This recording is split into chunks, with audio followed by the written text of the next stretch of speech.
Perhaps we need some outside universal threat to make us recognize this common bound.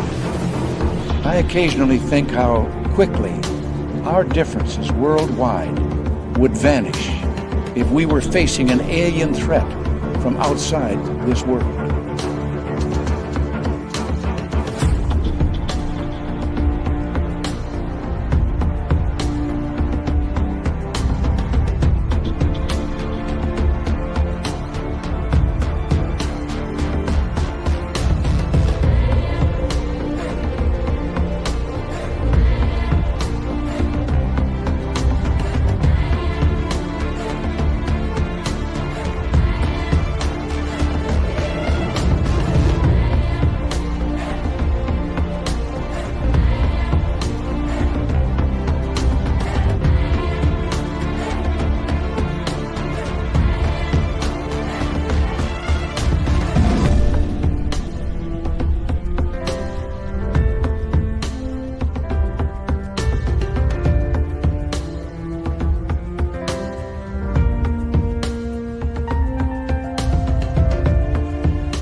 Good evening and welcome to Spaced Out Radio tonight. My name is Dave Scott, and we are so glad to have each and every one of you here. As Lorien Fenton will be our guest tonight once her computer gets up and running. Yeah, right before the show, it decided to do one of those famous Microsoft updates.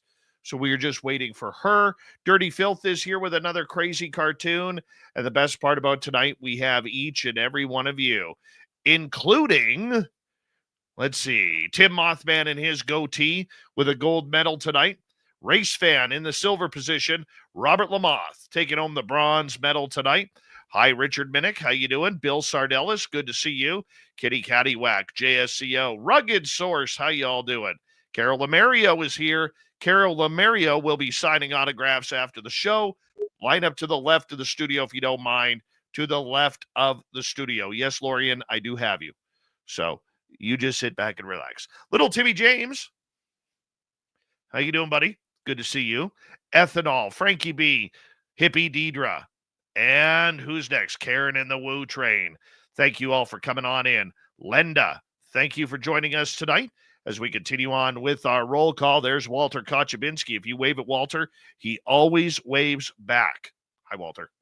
Cosmic Joe, how you doing? And Bigfoot Dwarf. Real Alien Encounters. Welcome to SOR Chat. Baywatcher is here. Baywatcher will be signing autographs after the show as well. Line up to the right of the studio, if you don't mind, to the right of the studio. Hillbilly Herb, Tucson MUFON. How you doing? Good to see you, my friend. And, yeah, we're friends, by the way, Tucson MUFON. We're friends. Yeah, we are. Nothing you can do about it. Sorry, you're stuck. I know you're laughing right now. Necessary Dialogue, how are you? And I forgot how to speak there for a second. Major Lee, good morning to you. Luscious Jules, how are you? And Noble Patrick, number 21 in your program, starting at left wing from Stockholm, Sweden. Lars Jansson, there he is. Projected for 39 goals this year, just so you know. Thomas Rock, good to see you. Operation Shutdown. Millennium, my man, how's it going? Millennium will be signing autographs after the show as well. Line up down the center of the studio, down the center. We rarely have 3 autographs in a night, but tonight is one of those nights. All right, continuing on, Paula Fost. Wow, it's been a while. Nice to have you back. Kimberly Burgess, nice to see you, neighbor. And Commonwealth Andrew, thanks for coming on in. Here we go. Algaray over on Twitch. So excited for Lorien. He did 1,400 standing calf raises. His calves are jacked tonight. Yep. Doug Shelby is here. The Doug Shelby has arrived, which means we can officially start this show. Good morning, Body Tech. Martimus Maximus, welcome to SOR Chat. Jay Truthseeker, how's it going? Sorry about that. Marty Burback in the studio. How you guys doing? Good to see you both. Scrolling on down, we got Latchkey, we got Road Flare, and we got Kurt M. Robert Redmond, how you doing? Digger Dog, nice to see you. Vanessa, good evening. And Dave Tiger Williams, right there. He'll drop the gloves anytime you want. Matthew Goodka, good to see you. Benny Blanco from the Bronx, welcome to SOR Chat. Monica, nice to see you. And who else is here? Les Paul Holland strumming away on his Gibsons. Yeah, that's true. Bobbert, good to see you. Roger Blair, welcome to SOR chat. Prefers Roger, the French version. Super Crazy, what's happening, my man? And who else is here? Pam Harris, good to see you. Sierra, Flat 6, Dean P.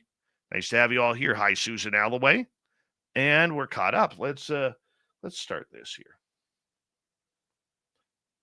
Hello and welcome to the radio and podcast side of Spaced Out Radio tonight. My name is Dave Scott, and we have our good friend Lorien Fenton coming on to talk all things UFOs, aliens, as well. We are in the middle of roll call on our YouTube side.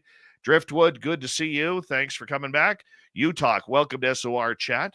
Terrence Wills, nice to see you. And I want to remind everybody, the super chat is open. It is a wonderful way to support what we do on this show on a nightly basis. Sleepy Howl, how are you? And don't forget, you can shop at our Spaced Out Radio store. Why? We do not have ugly swag, people. No ugly swag. You can buy our stuff and wear it out in public proudly. So make sure you head on over. Davey Crotchkick, how you doing? As we're about to wrap up roll call here and tell everybody to throw those horns up. Let's rock.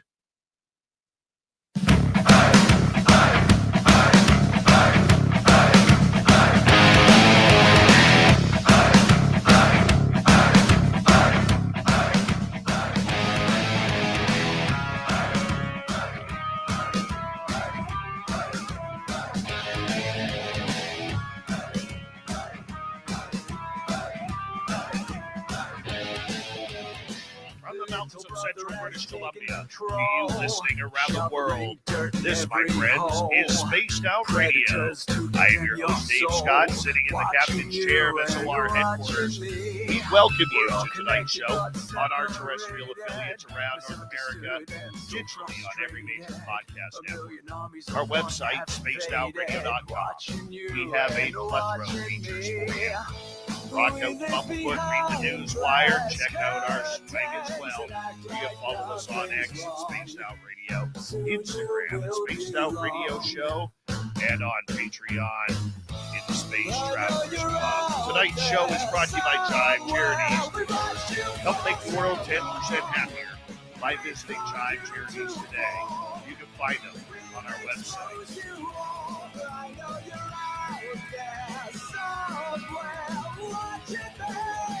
We got an amazing show for you tonight. We're getting into UFOs, aliens, secret space programs from Las Vegas. Lorien Fenton will join us right before she hits the Baccarat table.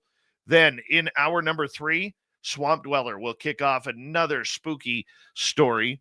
Then Sweet Robbie G is filling in for the ill and ailing Robin Haynes tonight on the Cryptid Report. You know, usually I write an introduction for my guests, but this one comes off the top of my head.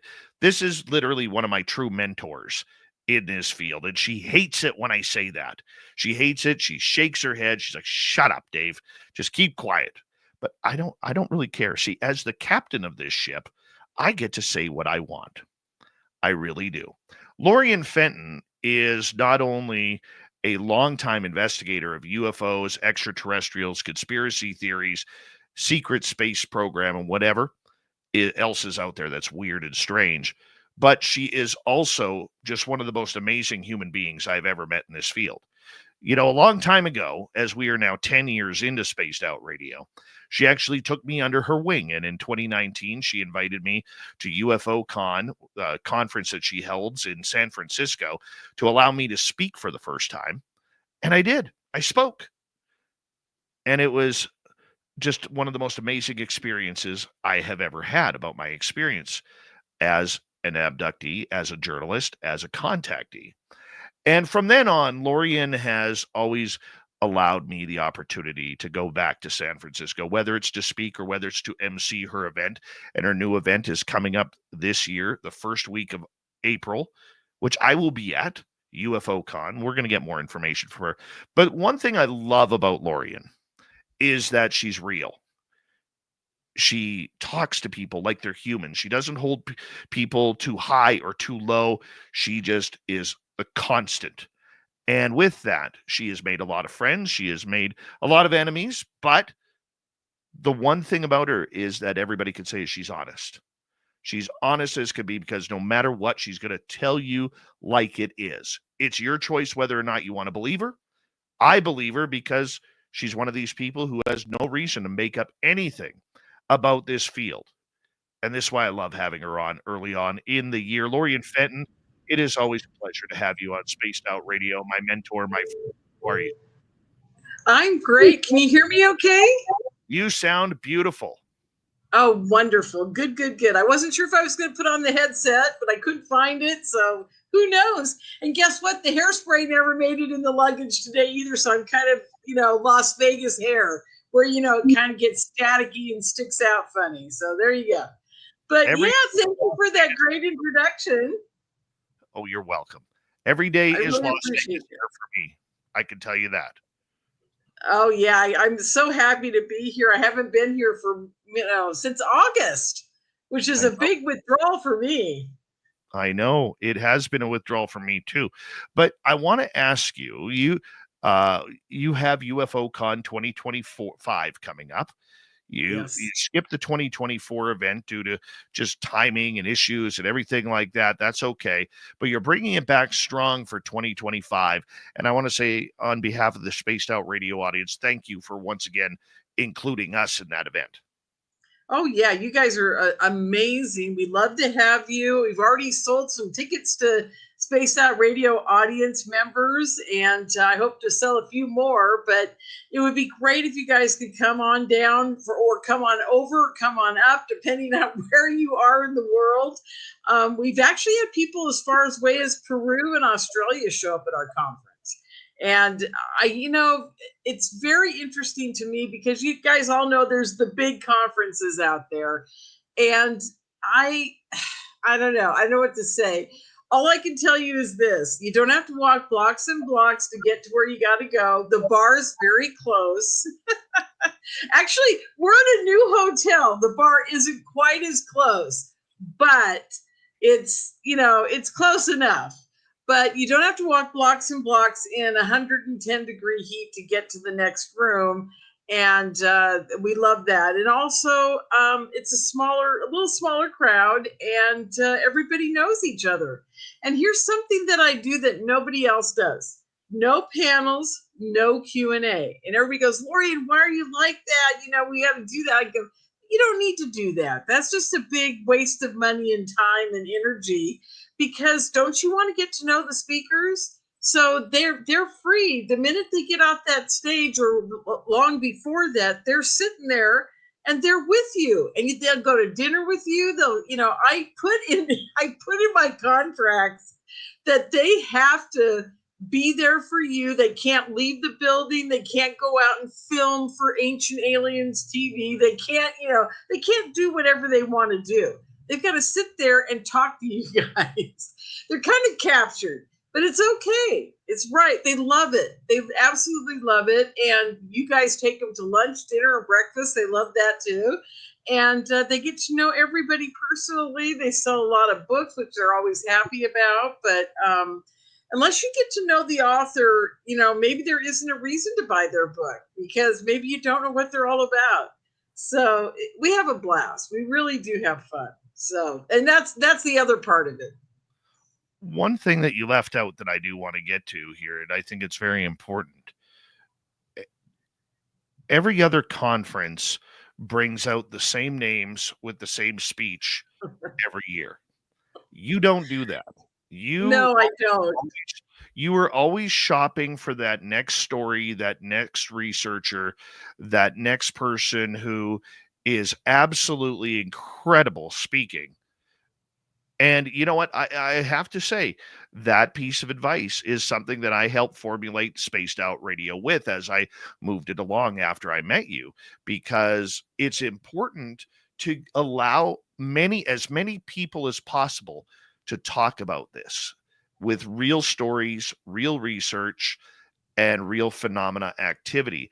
And you do that. You've given so many people their first opportunities to speak, whether it's myself, whether it's Samantha Mowat, many others. Why do you go with that instead of the traditional way of the same people at every conference every year? It's very simple. I'm not trying to make a buck, and I don't need those people that are on TV. I don't need them, and I don't want them. Frankly, it's the old Art Bell theory of things. It's like, if you're going to go out and you're going to talk about something, or you're going to do something about it, and you're going to share it with a whole bunch of people that already know about the subject, what are you doing rehashing the same thing over and over and over again? Art Bell was great at getting new people on a show that no one ever heard about. And you're like, your jaw drops and you're like, what? And hopefully we're going to do that again this year. I've got a few people that people known about from the past, but they really didn't pay much attention to. And now I'm going to re-bring them back out again because their stories are absolutely phenomenal. And I'll just tell you right now, if anybody here has heard about the Mojave incident, have you ever had anybody on about that event? I have. I've had Ron Felber speak about it. Yes. Well, Ron's coming to the conference and he's going to speak. I know it's going to be absolutely dynamite. And people know about it, but unless you actually see the pictures big and understand what really happened, I mean, it's probably one of the most wild abduction stories out there. And then I've got a few people, again, that have never talked about their experience ever, like Leela Hutchison. I don't know if you know Leela. She's the lady who went into the Crystal Caves down in Chihuahua, Mexico, and the Selenite Crystal Caves. Anyhow, she has been a huge, I'm a gemologist. I go into the caves. She's been a good friend of mine for years. Finally, like 4 years ago, she comes up to me and says, I'm an experiencer. And I go, gosh, you're sounding like you're telling me you're an alcoholic. What the heck's wrong with you? It's okay to be an experiencer. She goes, yeah, the Greys have been around me my entire life. I said, well, get on a stage and tell us about it. So she's going to do it. Finally, she's going to get up there shaking and, like, oh my God, I'm telling the world, but she'll be fine after 2 minutes. So I've got a lot of those coming this year. It's going to be amazing.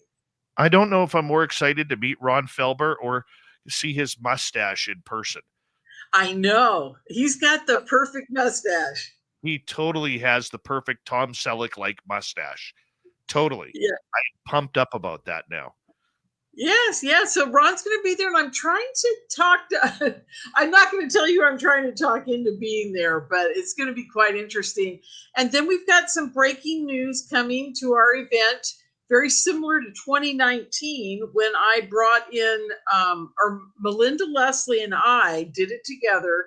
We got the 4 guys from the Nimitz and the Princeton on the stage for the first time ever together, having seen each other since the incident happened. And that was quite extraordinary. And I don't know if people know this, but that whole show, that whole conference, we did 2 or 3 amazing things there that no one else has ever been able to accomplish. And every tape from that event was erased off of the hard drive that it was on. So that conference is nowhere to be ever seen again. Those 4 guys together and what they told our audience stayed with them, and it's never been seen since. So that was wild. That was pretty wild. It's the first time I've ever been involved with a conference where we know that some kind of sabotage happened and every piece of footage from the event was gone. That's 7 days, about 90 hours of footage completely gone. That's pretty weird. wild. That is completely weird. Yes, it's never happened in all the years I've ever been producing, and I've been producing events for over 40 years now. So you are somebody who, when you do your conferences, you are always looking for a good story, not a fake story, but a real story of somebody's experience. A lot of the UFO community, since the UApologists came in, because there is a big difference between ufology and UApology. And I know you like that term. I know you do. Yes. But the UApologists are all about evidence. They're all about proof. They're all about fact. They don't care about the stories of people having encounters anymore. They believe that the field has moved beyond that, and and with it being anecdotal evidence, they really don't care too much about what people say, because there is nothing to go on except that person's word. Yet you are still very, very steadfast that we need these stories out there. Why are you like that? Well, the most important thing that people need to understand is that that person like Leela, who, haven't told their story yet, they carry all the keys and all the pieces to the puzzle. Because and I'll say this, the guys that are at the top of the field in the research, like, I'm not going to mention names right now, but there's, we can call them the working group or the cosmic club or whatever. Guess where they started? They started with all the major contactees. They still go to all the major contactees. And I don't know if most people know this. The Art Bell Show was started to find the major contactees and find anybody else who'd had any kind of experience, because the military was getting, yes, they were getting the experiences. They were getting the circles in the ground and their aircraft being chased by UFOs and all kinds of things happening. But until people started coming forward and saying, I was paralyzed, they put something up my nose, they did something to me, until that all started, the military thought it was more of a type of, military invasion. And as soon as you bring in the component of a contactee, it changes to a more personalized consciousness connection type of communion, as Whitley Strieber always said.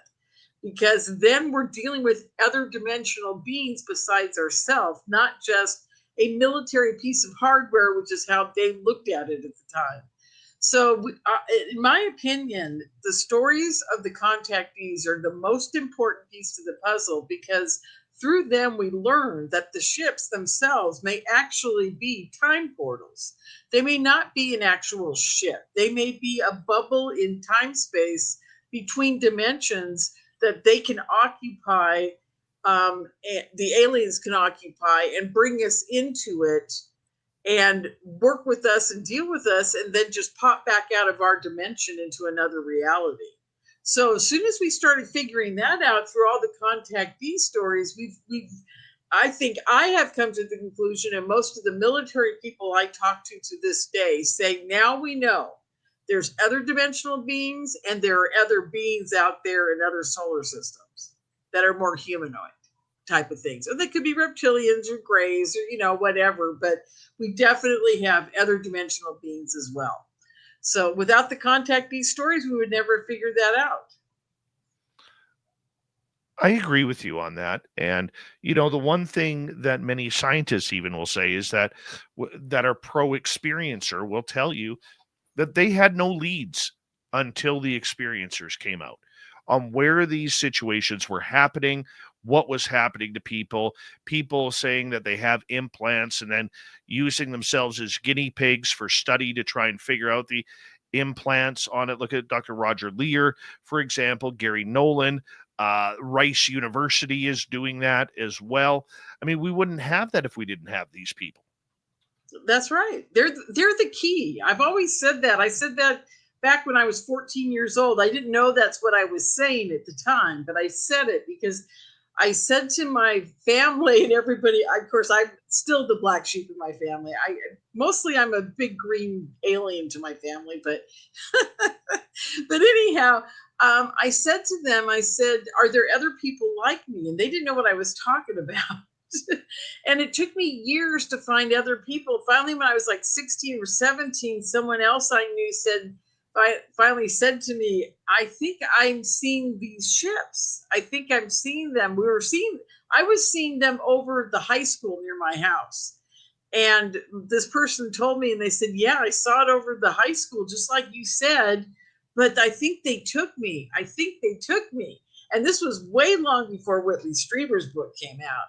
I just, that always bothered me. What do you mean they took you? Because obviously I have no memory of ever being taken.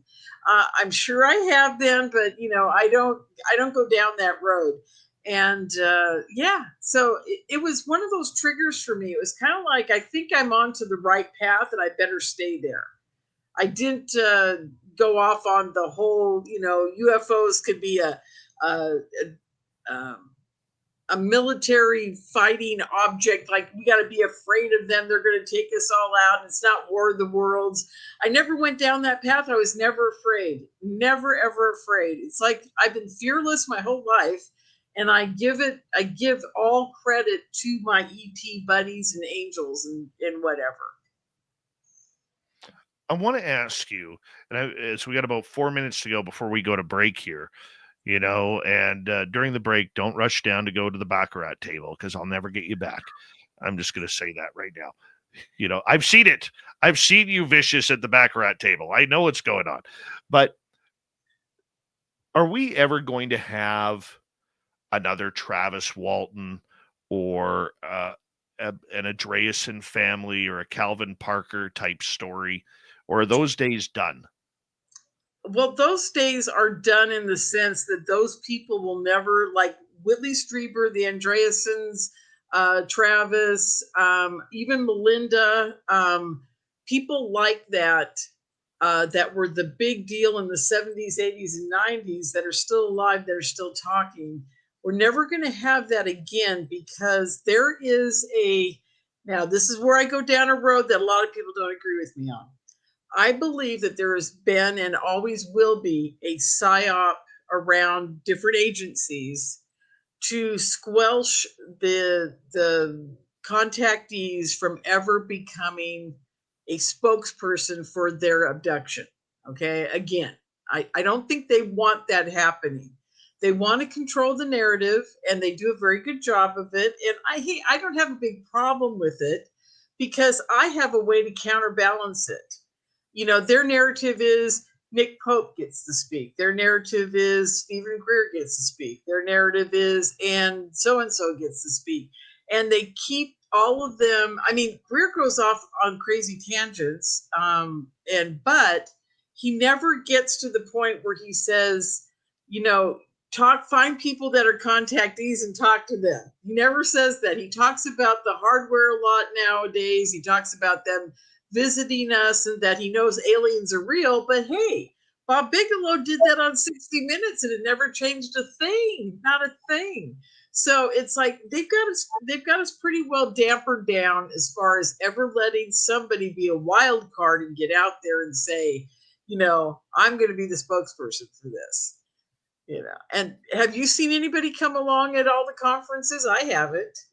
Well, it's the same people that I could recently name would be Chris Bledsoe. Chris, they let out. You know why? Because he has the gift of healing people.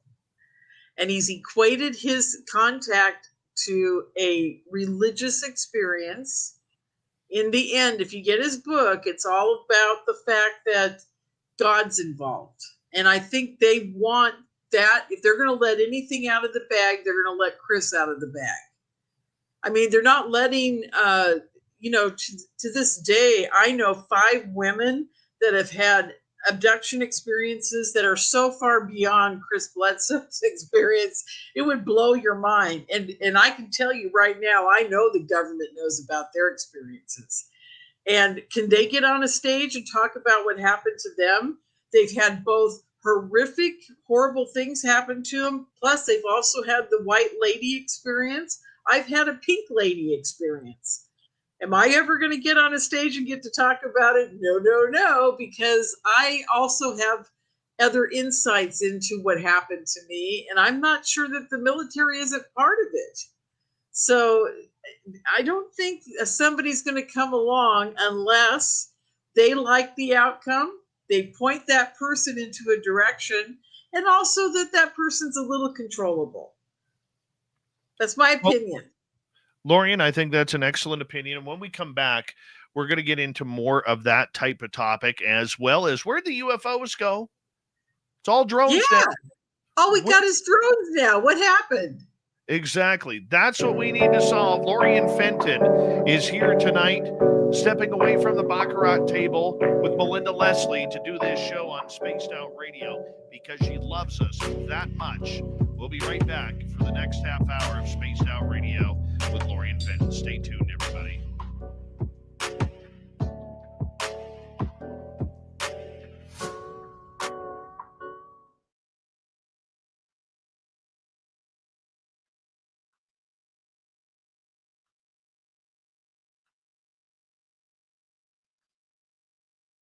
All right, we are clear.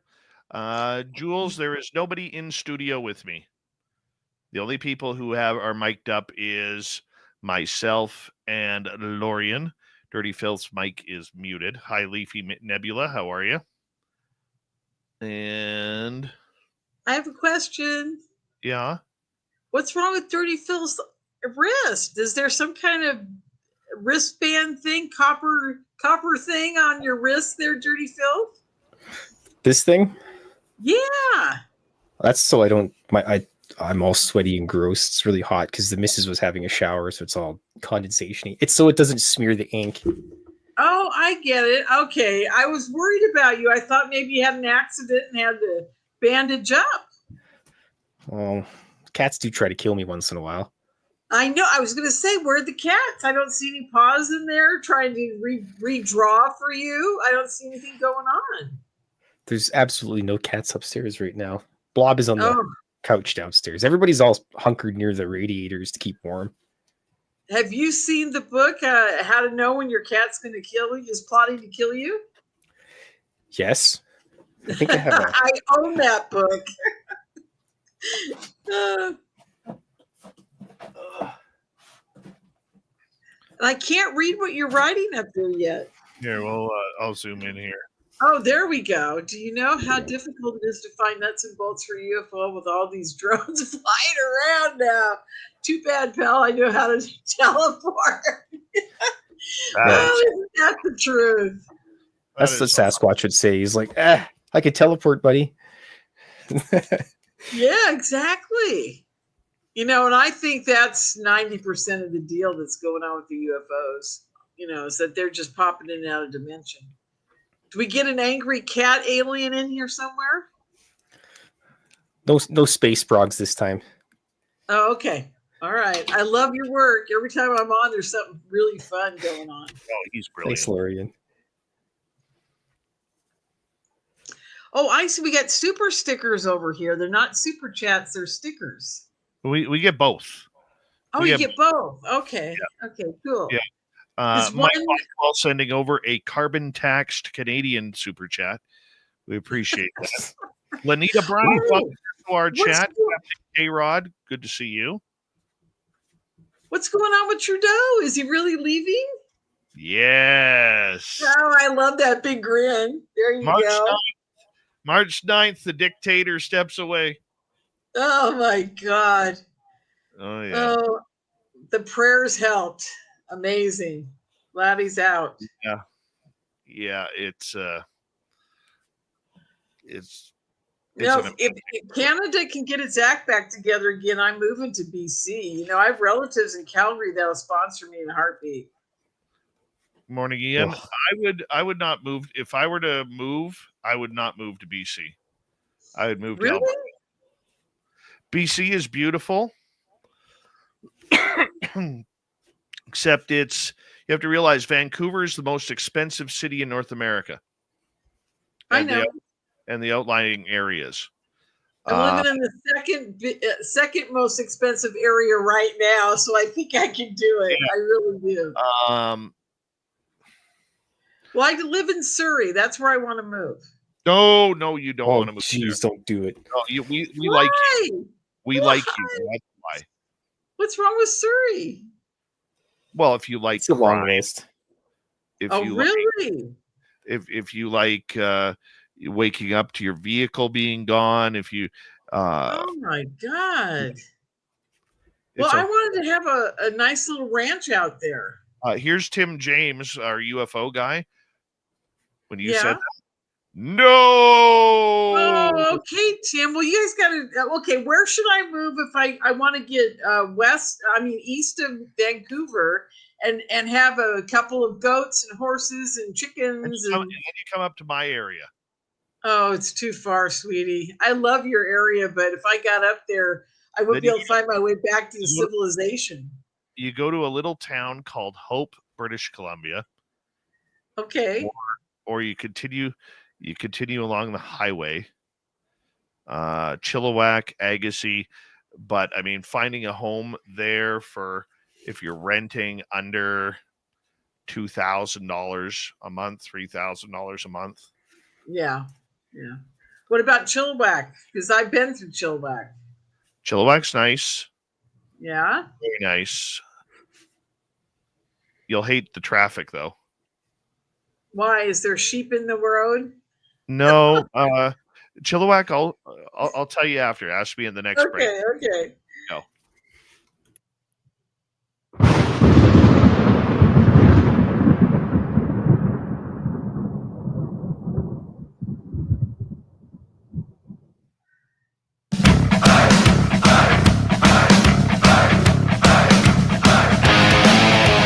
Here we go with the second half hour of Spaced Out Radio tonight. UFOs, people's experiences, a little bit of everything. My name is Dave Scott. Lorien Fenton is our guest. We'll bring her back on. But first, I want to remind all of you that if you missed portions of this show or others, you can check out our free archives on YouTube or any major podcast network. Our website, spacedoutradio.com. We have a plethora of features for you. Rock out to Bumblefoot, read the news wire, check out our swag as well. Follow us on X at Spaced Out Radio, Instagram at Spaced Out Radio Show, and on Patreon in the Space Travelers Club. Here we go. Lorien Fenton is here talking about the experiencer, the importance of getting those firsthand stories, those firsthand accounts as she gets ready for UFO Con 2025 in San Francisco, the first weekend of April. And yes, I will be there. I will be there hanging on out. And I want all our Spaced Out Radio listeners to come on by. Lorien, where can people get tickets? Okay. Now I've got to give everybody a big heads up. I started negotiating with a hotel on October 28th, thinking I would have it done in 2 weeks and I would have the website up and everything done by December 1st at the latest. That negotiation went all the way through Christmas. And then I got very upset because I didn't want my people paying a lot for their rooms, because I try to keep the ticket price down, and there's an explanation on the website as to what I do. We are a nonprofit. I don't make any money off of this. I never have. I've never been paid. I put in probably 3 months of my life to this full time during each year, and I've never seen a cent, but that's okay. That's not the point. The point I'm trying to make is that I negotiate the best deal I can so you guys aren't paying a lot for your rooms. And I try to keep the price low enough so that, here's the kicker, the price of a hotel room, if you stay with a friend and you're paying half the price of the room, and I negotiated free parking near the San Francisco airport, which is like the lady said, I don't know how you did it, but nobody else has ever gotten this deal. And so you got free parking if you're staying at the hotel. If you're not, it's only like 10 or 15 bucks a day instead of 24, which is what it started at. And so I try to keep everything very affordable so that if you come with a friend and you guys are there for the weekend, guess what? It's lower than the price of a ticket for you to stay at the hotel and get a ticket to the full event for the price of just a basic ticket at the other conferences. So that's what I do for you guys as a nonprofit, because I'm not out to make money. This isn't a money-making deal. This is an educational organization. And I want you to get the best education you can around ufology. And one of the other things that Dave didn't mention, but he led up to it, was the fact that 90%, 85% of the people on my stage are contactees. If you go to another conference, what's going to happen is you're going to get in the room and you're going to realize the guy standing on the stage telling you about ufology is not a contactee. And then you're sitting there going, wait, I'm looking around the room at all my friends and we're all contactees, and there's a guy on the stage telling me what to do about ufology, and he hasn't even ever seen a UFO. So that doesn't happen at my conference. No way.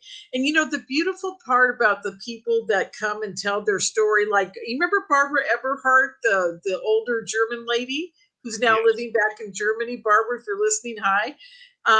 She got up, she had an amazing PowerPoint. She never even knew what PowerPoint was. She had a friend help her draw the pictures, and she put together this beautiful PowerPoint. And she got up on stage. She told her amazing story about being a nursery nanny of the alien little grays. And then she moved to Germany and she says, no, I'm good. I've done my thing. I'm happy. And 85 to 90% of the people who get up on my stage, tell their story, get a beautiful presentation out there, tell you guys who they are and what they're about. Guess what? They don't go seeking fame and fortune, and they're not on every stage for, years after that. They just don't do it because they've got their story out and we all know it. We're happy with that. We respect them, and then they feel accepted. And I think that's 90% of the battle with the contactees is, gosh, there's such desperation out there. People get on YouTube and they get on Instagram and they go all these places and they start these channels and they're telling their story and no one's listening and they're getting frustrated.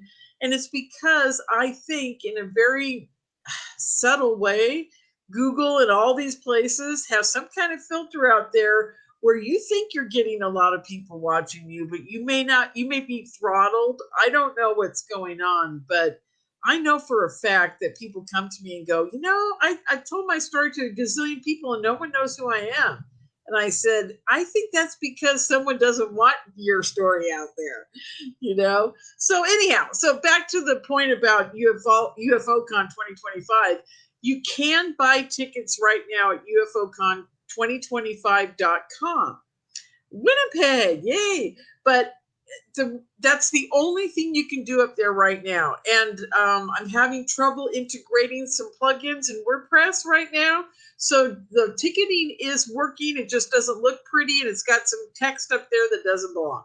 So just take your chances and come on down, buy a ticket. Within a couple of weeks, the website will be completely finished.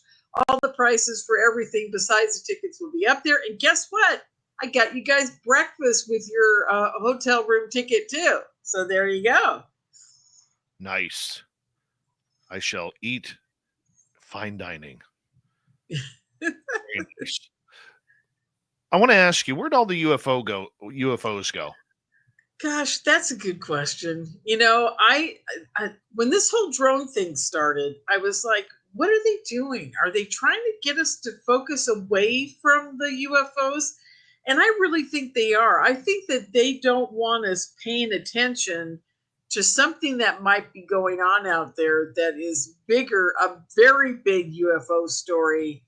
And I think I know what it is. And I think within the next 2 or 3 weeks, you guys are going to know what it is too, but I can't talk about it.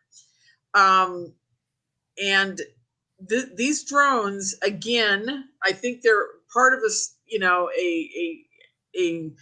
look over here because we don't want you looking over there type of event. But also, I have heard from a military guy, and I was just looking on my phone to see if he responded to me because he is out in the field right now and he hasn't responded. So I haven't asked him about the drones, but another guy did ask, said it was a military operation and that they're called red flag teams. You know about them, Dave, right? Yes. They're the guys who break into the bases and do all kinds, havoc and what have you. And they believe that these are red team drones that are trying to break into the bases and cause havoc, and break their cybersecurity and also check how their police security, their military security is going. And they're using drones to do it now because drones are the new warfare weapon. And I think they're trying to get these guys' attention because weren't the initial first flaps around the bases up in New Jersey and yes. And where? and around Trump's golf course. Well, that was interesting because I asked my guy about that, and he said, well, what's a better way to test his security than to use drones to do it? And he goes, do you think maybe there might have been a private organization that might have done that just to see what they could do because of all of his death threats? And I thought, that's very interesting. And then it came to mind, well, Elon Musk probably owns a bunch of drones. Maybe they were testing Secret Service to see if they were going to protect him from the drones. Who knows? Or maybe somebody in the military got the great idea to do that as well. But Trump doesn't seem to be too concerned. Have you seen him talk about it? I saw him talk about it once. He was like, well, I'm not going near there, but I'll let you guys know about it later. And, Yeah, So, apparently within the first 2 days of office, he's saying he's going to let everybody know about what the drones are about. oh, good. Good. I think that's interesting. He did say it was our right to know. And I thought, well, maybe it has nothing to do with military, except for the fact, like I said, if it's red flag, he can tell us that. Because, those operations happen all the time and everybody knows about them. So it's not like it's a big hush-hush secret. Every country does it, So that's what my take is on them.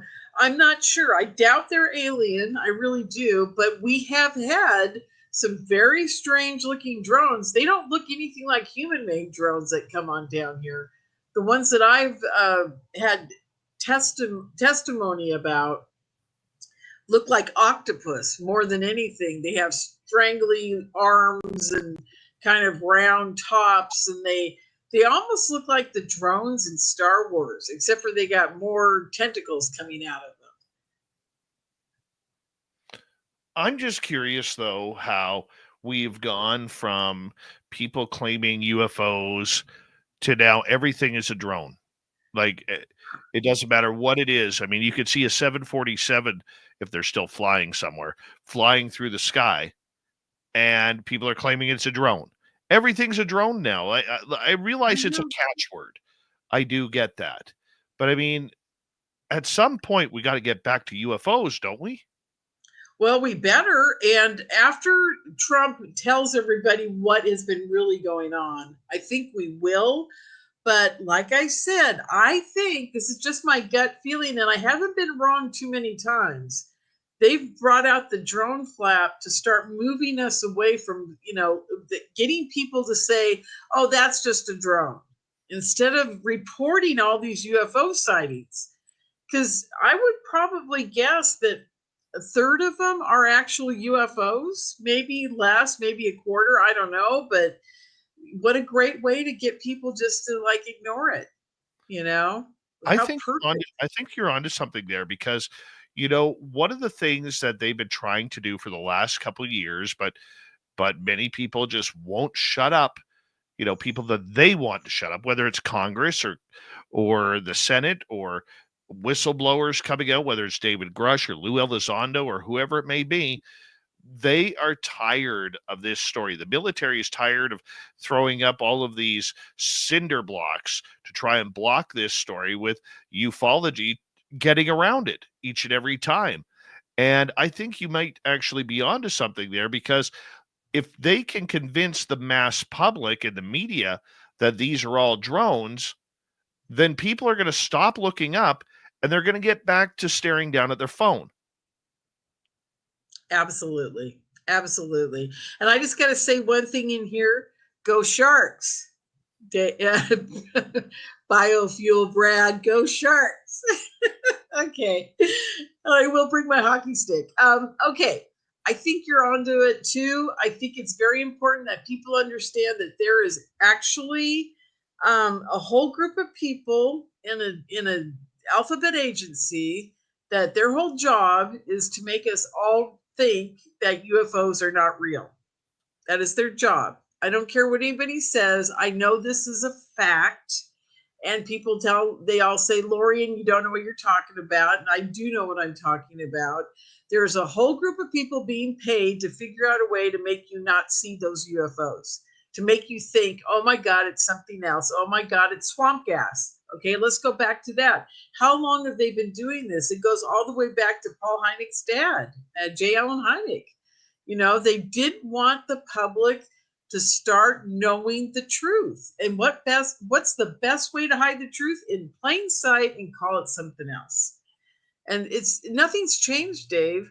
This is another reason why I'm bringing a couple people at the conference this year to talk about old crashes, is because those are important. The old crashes, the old sightings, the history of ufology, the people that came out and spoke in spite of being ridiculed back then in the 50s, 60s, 70s, and 80s. If you started sitting there saying you're a farmer and you start telling people at Sunday, potluck, that I saw this big thing over the house and it sucked up one of my cows and the chickens were screaming and, all this is going on, nobody believed you and they thought it was from the devil. I mean, it's that simple. That's how it got turned into this whole bad scenario. And if you think about it, what a great way to also control the masses is by interjecting a religious leader at the time. They used to use them to poo-poo this whole thing and say it was the demons and that you needed to repent more, pray more, or whatever, and they'd go away, So, and that, maybe you have a possession problem instead of an alien problem. And what a great way to control people. And they've, like I said, they've been doing this forever. It just feels it's been 100 years that I know of for sure. It may have been going on longer than that. So, I don't know. I don't know what the drones are all about, but I can tell you this: what a great way to misdirect people away from the truth. How long do you think it's going to take before we could get back to ufology rather than the drone effect? How much is this?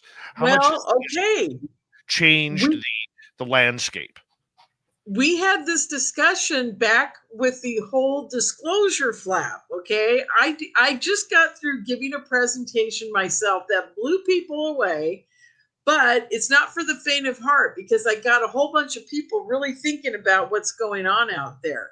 And my presentation starts out with the fact that in 2015, I'm at International UFO Congress, and up on the big screen is Tom DeLonge, and he's got this 30-second or 45-second video that they played like, oh my God, disclosure is going to happen. He's got a completely white background, and he sits there and says, I'm talking to military people and we're going to give you disclosure and you just wait. And he goes, we should have hidden all this stuff and but maybe now we'll tell you the truth, And I'm sitting there watching this video and thinking, what kind of propaganda is this? Where's this all going? So slowly over the next 2 years, by October of 2017, we get the article in the newspaper, the Washington Post, the New York Times, whatever, I can't even remember now. And it says, no, the UFOs are real. Leslie Keene and Blumenthal and the other lady that wrote that article are like, oh, yes, very important. They are probably real, And of course, no aliens are ever mentioned in disclosure. Never, never, never. It's just the fact that they're there and the military has seen them, okay? And so this is now 2017. And in 2015, I said to all my friends, and they will all quote me, disclosure is going to be a slow burn and we'll never get the big D disclosure. And every military person, every contractor like Tron, before he died, he said to me, this is one of the last things we talked about. Anyhow, he said to me, Lorien, you were right. I was wrong. He goes, I absolutely believe that you are correct on this, that this is going to be a slow burn, that they want a whole generation of ufologists to pass on before they get the younger people, and they can control them into what they want them to think about it. He goes, you're right. He goes, I can tell. Because it's already been almost 10 years since they started this whole thing. It started with Tom DeLonge in 2015. It's now 2025. How much closer are we? I don't know. We're a little closer. We've had hearings. We've had some things happen. But you know what? I think that President Trump could get up on a stage tomorrow and say, I know it's all real, And I don't think half the people in America would even believe him, let alone Canada. Well, I think that that moving the ball forward, we also have to figure out, what is the truth and where is the truth coming from? Because one of the popular slangs that's around ufology these days is people who are truth seekers. They're seeking the truth. They're the ones telling the truth. They're the ones bringing it to the public. What's the truth? There is no truth. There's only what is real. Okay. I have always said that too. I'm a truth seeker when it comes to the JFK assassination, because in that case, we can't find the truth. With ufology, all you can do is find out what is real for you. Okay. That's real for you. And then we all share that information and we find out maybe the mechanics of how it works. But I'm still very unclear as to why some of these ETs will contact us and talk to us and treat us as equals, and then others don't, and then others are nasty to us. And I'm still trying to figure out how that reality, that's why I use the word real, because it's a whole reality that you're being brought into as a contactee. And my contactee is with white light beings. Okay. I have not seen a gray or reptilian. Talk to Melinda. She's seen the gray. She's seen the reptilians. Talk to Misha. It's grays, reptilians, and other things that I can't even remember at this point. And you talk to everybody and they're having different experiences. So their reality of what's real for them is their knowledge. Okay. And we're all parsing our knowledge onto each other with our stories. And I consider us the modern day shamans, because the shamans always passed on their truth and their reality to the next generation as they went along. And we're passing it on to the other contactees. And we're all sharing our truth or our reality with that. And if you talk to any contactee that has been down the road for a long time, they all tell you, and to a T, almost to a T, they say, it's not that I'm looking for the truth anymore. I'm just looking for the connection. I want to know why I'm with this alien and what's going on and what our relationship is. And you know what? We've all come to the conclusion too. It's a very personal thing for each contactee. It's there for your consciousness development. And I go all the way back to what Chris Bledsoe says in his book. In the end, it's all about connecting with God and love and the source. And I think we're getting this education about these other dimensions or other beings or what have you, because we are seekers of the source. We are seekers of God, in the sense of God, not religiously, but that we're trying to get back to the source. And I think many contactees finally get to that point. And there are still a few that are quite afraid. I think they've been traumatized. And there are things that the ETs do to us that we can't explain as a human physical being. And so a lot of our wiring is not really connected to the point where we can accept what's been done to us. We still have a victim PTSD mentality. And one last thing I want to say about this is people need to understand, if you can see an ET or if you can see a ship, it is my opinion. I don't know if this is real or not, but it's starting to be, it feels like it's the reality for me and for my friends. If you can see them or talk to them or be abducted by them, they have gone in and altered your consciousness, DNA, maybe your brain structure, maybe added implants. I don't know, but you would not be able to see them if they haven't done something to you. That's my opinion. I don't know. Well, with 43 seconds to go in the next half hour, I do want to ask you, there's a big difference, in my opinion, between the threat narrative that they are throwing down our throats and the bad ETs that are taking people and doing harm to them. And I think we get that confused, number one. And number two, the difference between good ETs and bad ETs, because we got both here. We got both. And I know myself personally, I've had the good, I've had the bad, and I've had the ugly. And many people who've had all three. Some people have had just bad experiences. Some have had great experiences. Melinda would be a good, bad, the ugly type too. So we're going to get into all that, and that way you can help define that for everybody. This is Spaced Out Radio. Our guest tonight, Lorien Fenton. She is the presenter of UFO Con 2025 in San Francisco, California, coming up the first weekend of April.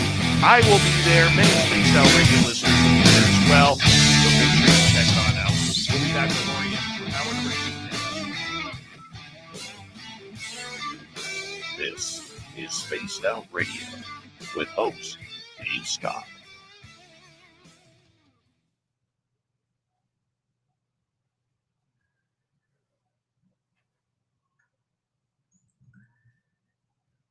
All right, Lorien, we are clear, and we're going to turn it over to Dirty Filth. We got about 5.5 minutes, okay? Okay, are you going for a ciggy? Maybe. Maybe? Okay. So, Dirty, I got a question for you. 47.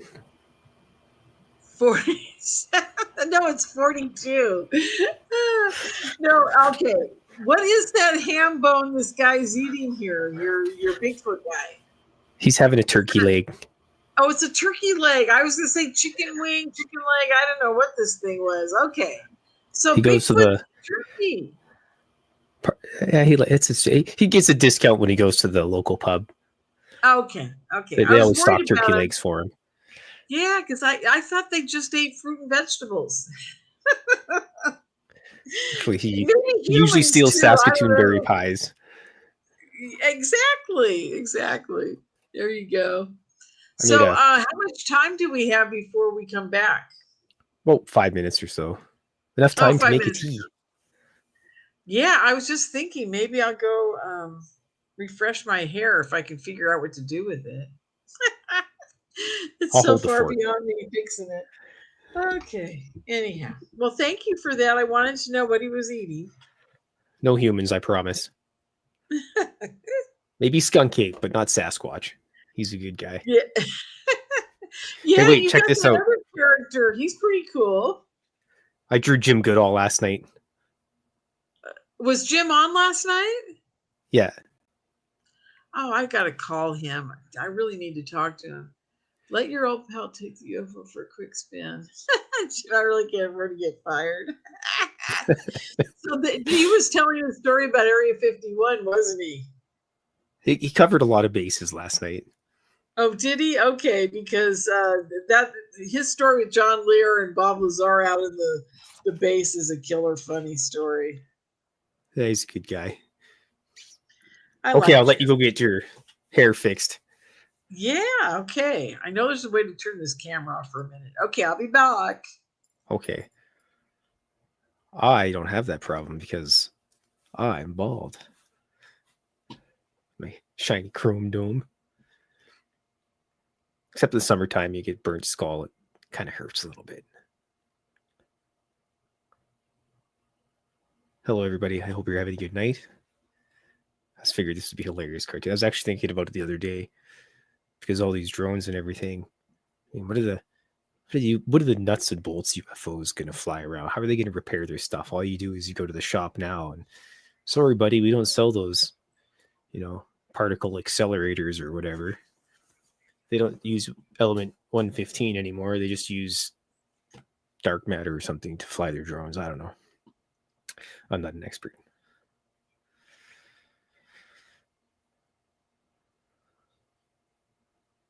A Bigfoot tattoo, eh? I don't know. Everybody's got tattoos now. I have one tattoo. They probably do have droids to fix the drones. I wouldn't doubt it. Little robot guys with little spindly, pokey fingers. Well, I read somewhere that the UFOs are from underwater and there's some sort of base. And I guess the UFOs or drones or whatever are specifically made for one task. They complete that task and they return to the underwater base or whatnot, and then they're repurposed.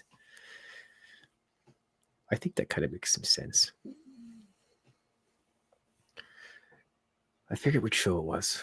Some older show. It's actually weird. I was going through I got a free TV thing. They had some show from 1997 and they were talking about that. It was weird because I talked about it in 1997 and then recently on X, I seen some people talking about it. And it's weird that you kind of never really heard about that for a long time. Everyone was kind of, oh yeah, they're interdimensional or they come from space or something. But anyways, I'm rambling away. It's almost time to give the cats cat snacks. They actually don't deserve any because they didn't even come hang out with me tonight. Bunch of jerks. And refill on the tea. That's very important. What if Dave got attacked by a Sasquatch outside? Oh, nope, there he is. He survived. Looking good, Dirty Filth. Hi, Dave. Another masterpiece Thanks, Dave. right there. All right, it's time for cat snacks. I'll give Blob an extra one for you. Thank you. Say hi to Blob for us. We appreciate that. Hello, Keyshawn. How you doing? Who else has jumped in here? Let's scroll on up.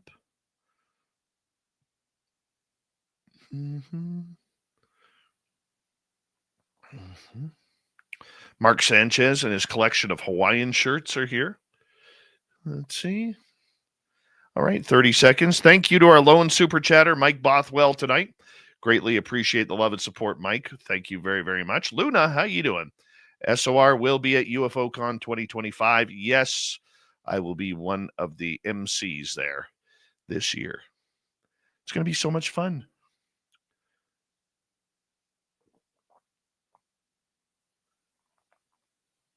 Oh, I'm dying of thirst tonight. Here we go, Lorien.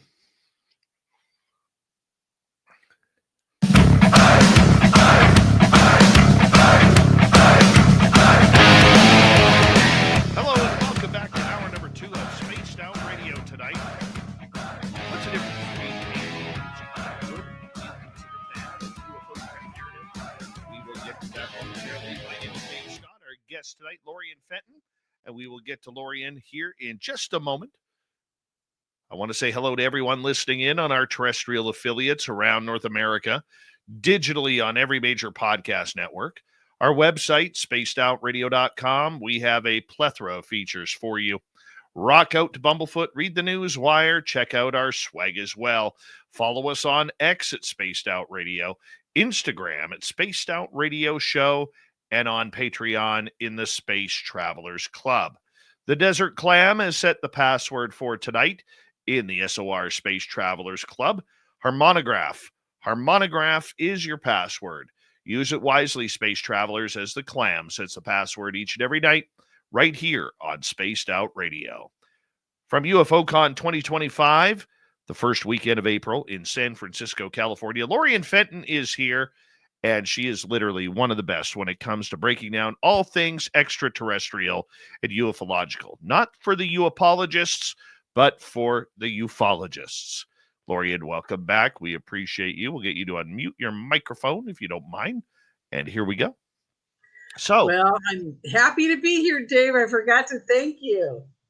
Oh, I am so happy. And, you know, I wasn't sure if you'd be able to do this, Dave, because you actually traveled from San Francisco to meet Melinda Leslie in Las Vegas this week.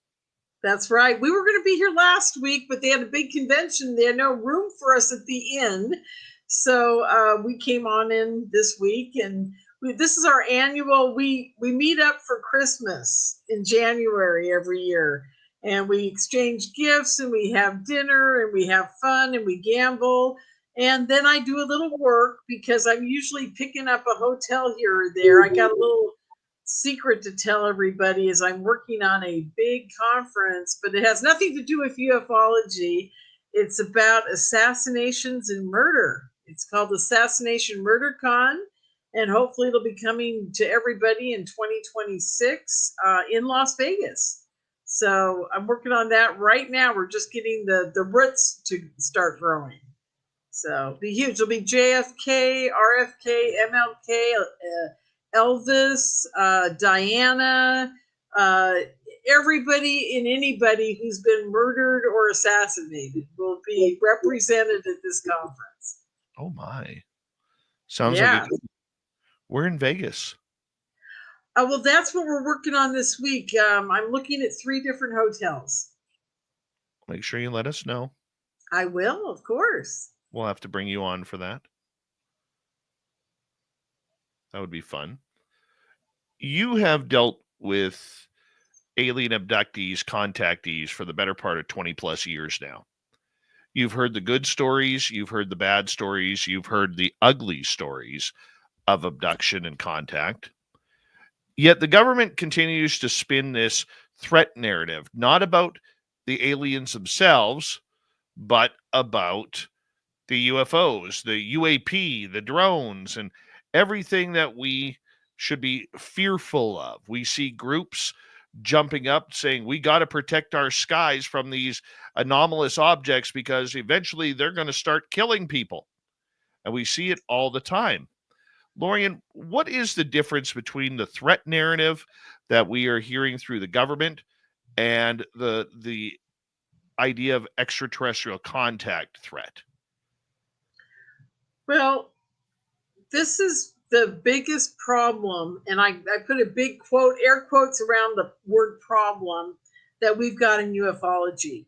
And I call it the conquer and divide theory, because what they're doing is, first of all, they're dividing the people who have just seen a UFO or just want to believe in ufology or find it an interesting topic, and they're taking them over off to the side and separating them from the contactees who know that, and I'm not going to say the word truth, they know that we are being taken. They know that there's all kinds of things going on with that. Now, I'm going to just separate it out for a second here. So, the people that really, they're interested, they want to know or whatever, they've taken them and they've turned them into being afraid of the whole situation through a lot of propaganda and TV shows and conferences where they talk about this stuff. And I get it. From a military aspect, you kind of have to be that way. If you're not being that way, then you're not being vigilant. And if people are being harmed, then, you need to know. Now, this is an aspect that people aren't getting, I don't think, in ufology, especially what I call the love, light, and clueless crowd of the consciousness aspect, where they just sit there and everything's bliss. And yes, we have the bad aliens, but they'll love us, if we love them back, right? Well, that ain't going to happen. We got bad aliens, and I will say there's one part of the whole threat assessment that people aren't talking about, not even the people getting you to believe that these guys are bad, just because of their hardware, their military presence, their ability to blow us up if they feel like it.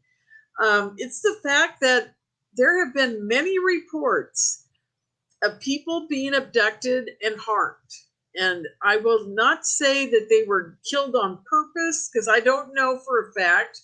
But I do know that there are a few people out there that have been harmed, that have died from their contact with ET. And it ranges from some kind of thing they breathed in to being actually murdered by the ETs. Now, I don't know what's happening with that, because I haven't really had anybody tell me that a reptilian ate their friend that got on a ship with them. I haven't heard that story yet.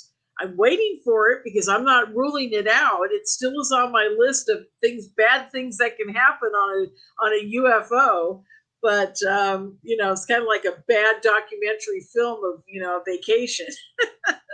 So anyhow, I get why they're doing it. I totally get it. But the contactees understand that we haven't been eaten yet. We're all still talking and we're all still here. I really believe that they could, if they wanted to, either eat us or, control our minds to the point where we're all just standing there drooling. I know they can do these things, but in 90% of the case, 95% of the cases that remember what happened to them, yes, some people have come away with some bad experiences, but they're usually, and I know this is going to sound crazy, they're usually in conjunction with a military abduction. It's not the ETs themselves doing this. It's usually the humans with the ETs making you feel like you're going to die, or that you're being threatened, or you got to not talk about this, or what have you. People forget that part of the equation too. We're looking at a very complex problem here. So we've got many layers. We've got the contactees. We've got them being re-abducted, like in the My Labs cases, like Melinda has been through, and Misha and all my other friends, where they're taken and they're threatened, and they've got trauma because of these things. And I get it, but remember, humans are involved in this. Humans are causing this. I don't think it's necessarily the ETs. So anyhow, back to the question, what was it? Because there's so many layers to this. I don't even know where to go with it. No.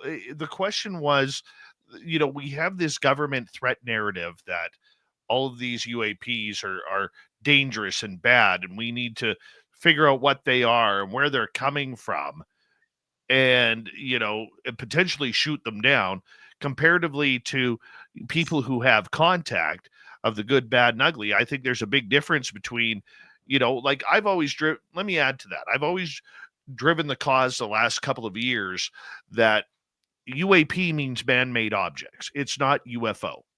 It's man-made objects. Okay. And I think that's what we're trying to drive the mob to about this UAP effort, rather than the UFO/extraterrestrial phenomena.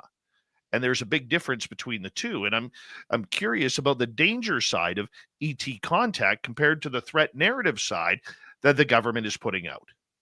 Yeah. Well, I think we have it all, Dave. I think that's the problem.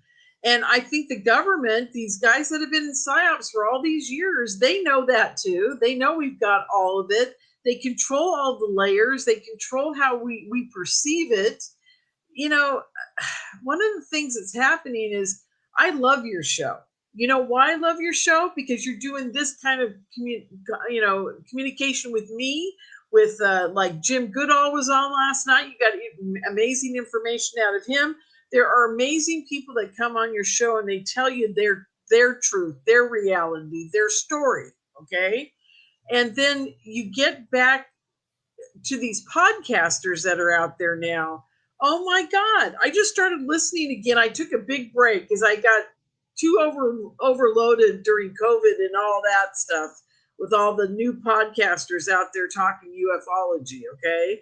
I started going back and listening again, and they're all controlling the narrative. They're all doing the same thing. Like, somebody will come up in their show and say, well, there's a threat to this and blah, blah, blah. And they'll wholeheartedly agree, and they're going down that path. But the minute that person starts talking about, well, maybe it's a consciousness connection, and maybe it gets us closer to God, or maybe the Greys are doing something to help us in the future with humanity. They go down those paths and they kind of start interrupting them, and then they move them back towards their agenda. And they're very good at it. And I got to tell you, some of these guys are, I think they're working for somebody. I don't know. Maybe I'm wrong. But some of them are very good at deflecting the narrative back to, this is a threat. The military wants you to believe it's a threat, and that's where it's going to stay on my podcast. So I'm seeing that happen, and it's very subtle. You got to really pay attention to what they're doing, but they do a very good job of it. So anyhow, that's just what's going on for me right now as far as your question. Now, getting to the ET side of things, you've had people talk about their incredible experiences where they gain knowledge, they gain life, maybe they were healed. You've also talked to people who have had just the most horrific nightmares of situations. And I think this is what really scares people, is because, you know, it's funny because I'm going to use this show as an example.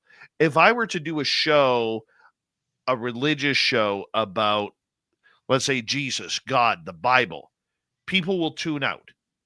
But if I do a show on, say, Lucifer, Satanism, and all of that, people are tuned right in. And it's weird because UFOs, people don't want to hear the peace, love, and light of the alien contact. They want to hear the Whitley Strieber anal probes. They want to hear the abductions of missing 6 hours and then waking up on an operating table with a needle going into your eye. They want to hear all of that. And it's, even though those situations have happened, are they the norm, or are they the popular? Yeah, they're the popular. This whole thing of the scary story, syndrome, tell me a ghost story around the campfire. We've been doing that since the dawn of man, and it hasn't changed. Ufology is the basic, around the campfire ghost story. The more bizarre it gets, hey, look, I'll tell you something. Art Bell really hit it on the head when he got Whitley on and Travis on and all these people on about their amazingly bizarre and kind of scary abduction. He was the master of that. And I'm telling you, that's what people want now. They just don't want, I've got an amazing story. Mine is very comparable to Betty Eadie. And back in the 90s when people were, starting, or 80s, 90s, when people were waking up to this whole consciousness level, she was a huge star. People don't understand. She was on Oprah. She was on all the shows. This is a woman who died and met, her version of God or the source, and had an amazing story to tell. And now those kind of stories are just, blasé, who cares, whatever. But you get a great UFO story where, the ET took my body apart and then put me back together and then, left me in a field somewhere. And I hurt for months afterwards, and I had PTSD and I couldn't function, and, whatever. People love that story, as you're saying. And again, it goes back to the CIA in Hollywood, back to Art Bell, back to the dawn of man. Tell me a ghost story. I want the scary stuff, and we're getting addicted to it. This is the other problem. How do you talk somebody into understanding that, being a contactee is a very profound and a very personal and also almost a religious type of experience that we're all going through individually. And when we share our stories, that's wonderful, but it's not meant to be oogled like a car accident on the side of the road. And that's what we've turned it into. And it really bothers me. And even at the big conferences, when they have Whitley or Travis or whatever, people still go in there and it's all about the car wreck. It's not about how they've come out of it and turned into different types of human beings, and what they've learned from it and what they can give humanity. My gift after my whole experience happened was this. It's UFO Con. It's giving back to my whole UFO community a place where they can go and feel safe. They can get on a stage and talk about their experience, and there's no entertainment value with it. It's all about, trusting and loving each other while we're there, and acceptance, because that is the big thing. That's the big push that they're doing right now, is they're trying to get us all to go off in different factions and talk about each other and cause problems and never get along. And that's what they're doing. And I'm trying to do just the opposite.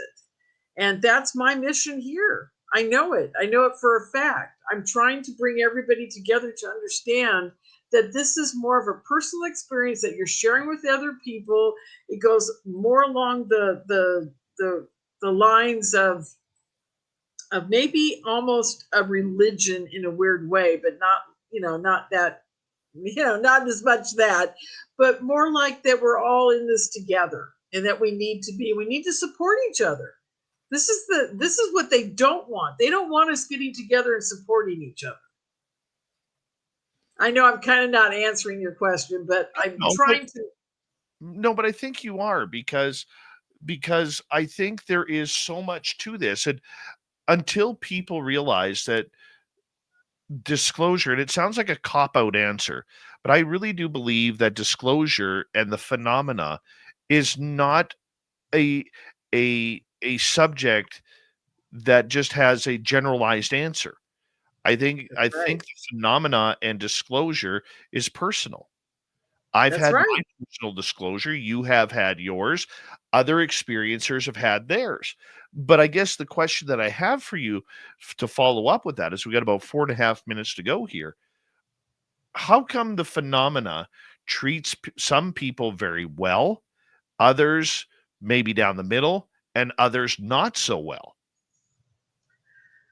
That is a wonderful question because honestly, for the last decade, that has been a focus of mine. I'm trying to figure out why some people get the reptilians and get the horror show, and some people get the little grays and they're making babies and, that whole bit. And then I get white light beings that are, trying to help me get through all this world of being a human.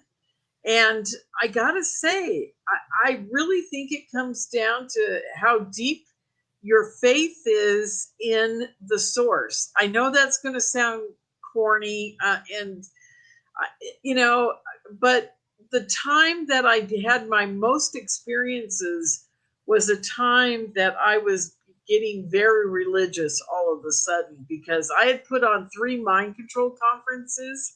And Melinda will be the first to tell you guys all about the crazy that happened in the 2014 event.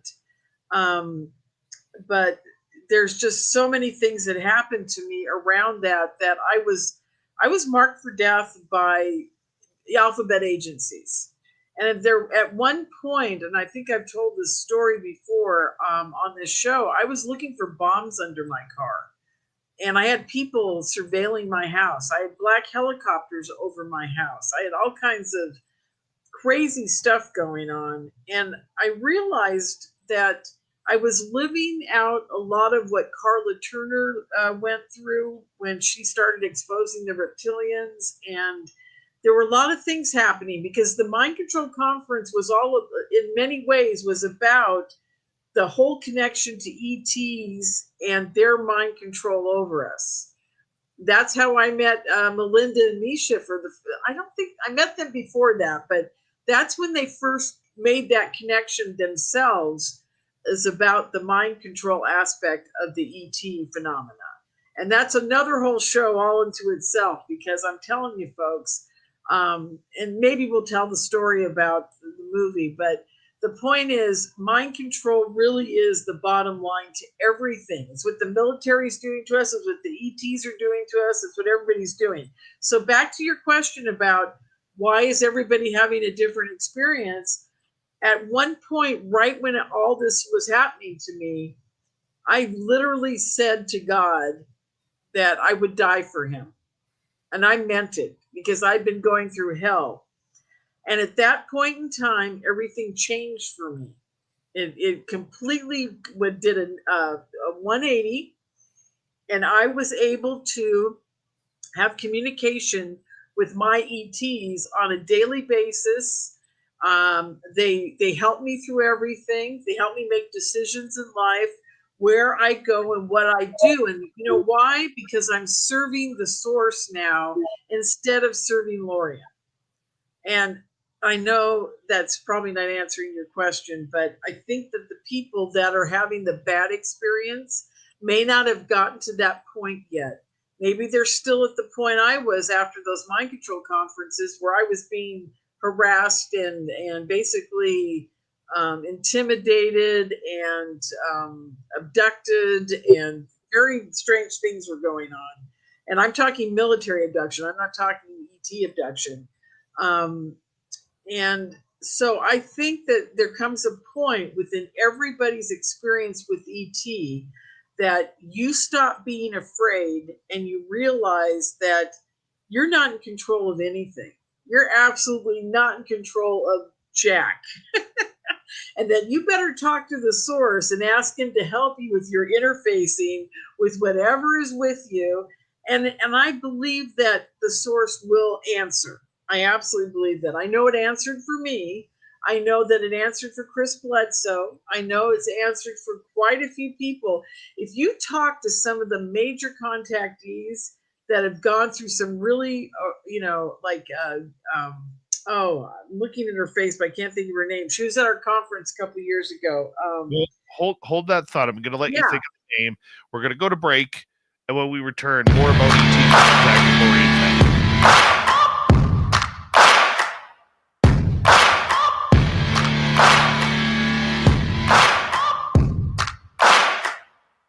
You're listening to Spaced Out Radio with your host, Dave Scott.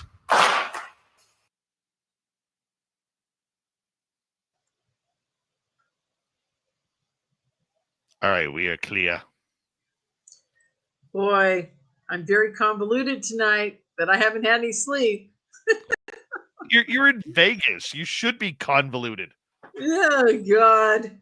Well, I just got here today, but I plane left pretty early, and I really did not get any sleep last night. So I'm trying to be succinct, but I don't know.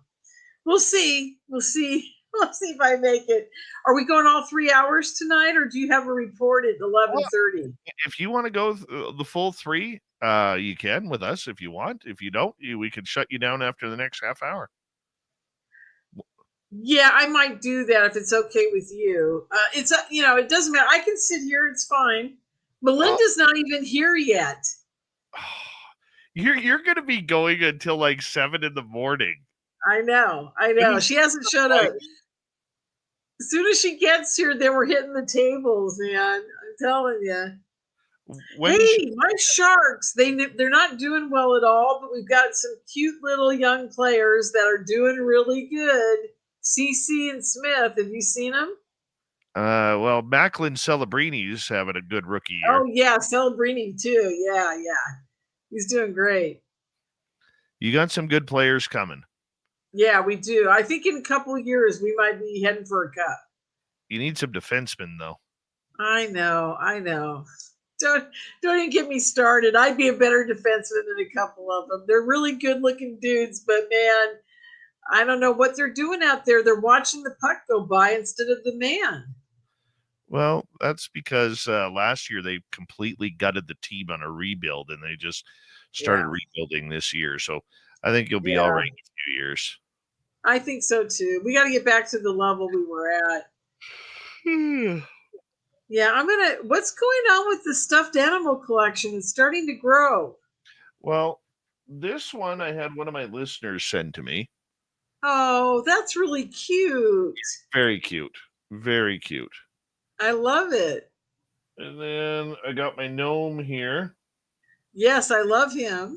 And this is the alien I picked up at I picked that up in Nebraska last year. And then cool. Kira from my team, she'll be at UFO Con. I believe you met her last time. Yes. She gave me that Sasquatch. Oh, it's really cute. Yeah. And what about the one in the middle with the biggest eyes? This one? No, that one. Yeah, that one. That one I got in Nebraska at a Bigfoot conference. Oh, you were pointing to that one. Okay, I thought there was one behind it. I could tell. The gnome here, I got that from my business partner. Oh, cool. Very cool. Yeah. We love the gnomes. How's work? Loaded question. I'm sorry.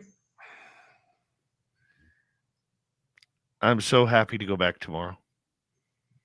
So happy. Go back tomorrow. What happened? Why weren't you there today? I'm there 6 days a week. Oh my God. So it has grown. Okay. And you Yep. got new ownership, right? Yep. Have you gotten a Taco Bell yet? No, I haven't been to Taco Bell in a while.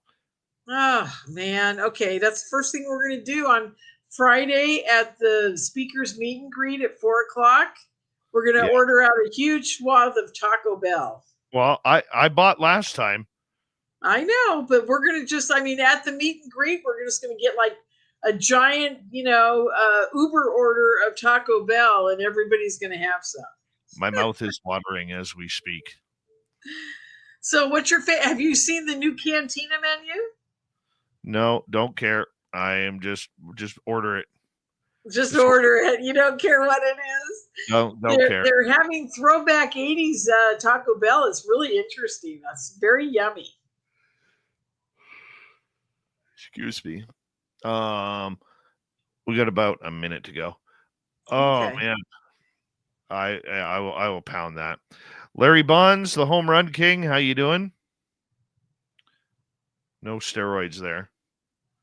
Larry doesn't do them. He's not juiced up. Dry toast. The best name on YouTube right there. Aloha, Dave. How are you? We got about 40 seconds. Where'd Dirty Filth go? He has to go put the kitties to bed. Oh, okay. All right. Yeah. I mean, he's got 17 cats or something like that. So I know. I'm surprised Blob isn't there every night just telling him what to draw. I know. Thank you tonight to Mike Bothwell ×2 and Biofuel Brad for the super chats. Very much appreciate the love and support, everybody. It's awesome. And we're going to get going in like 7 seconds.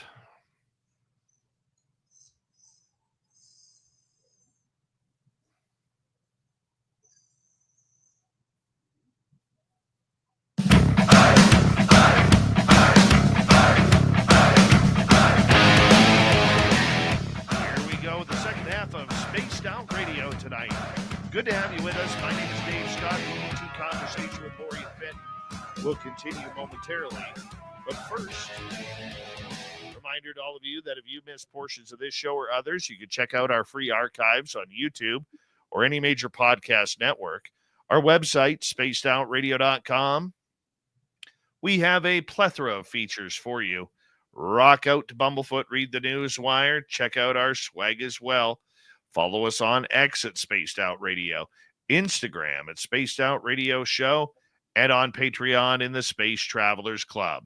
Lorien Fenton is here. We're discussing ET contact, the good, the bad, the ugly. Before we get to some audience questions, it is one of those phenomena that is so misunderstood.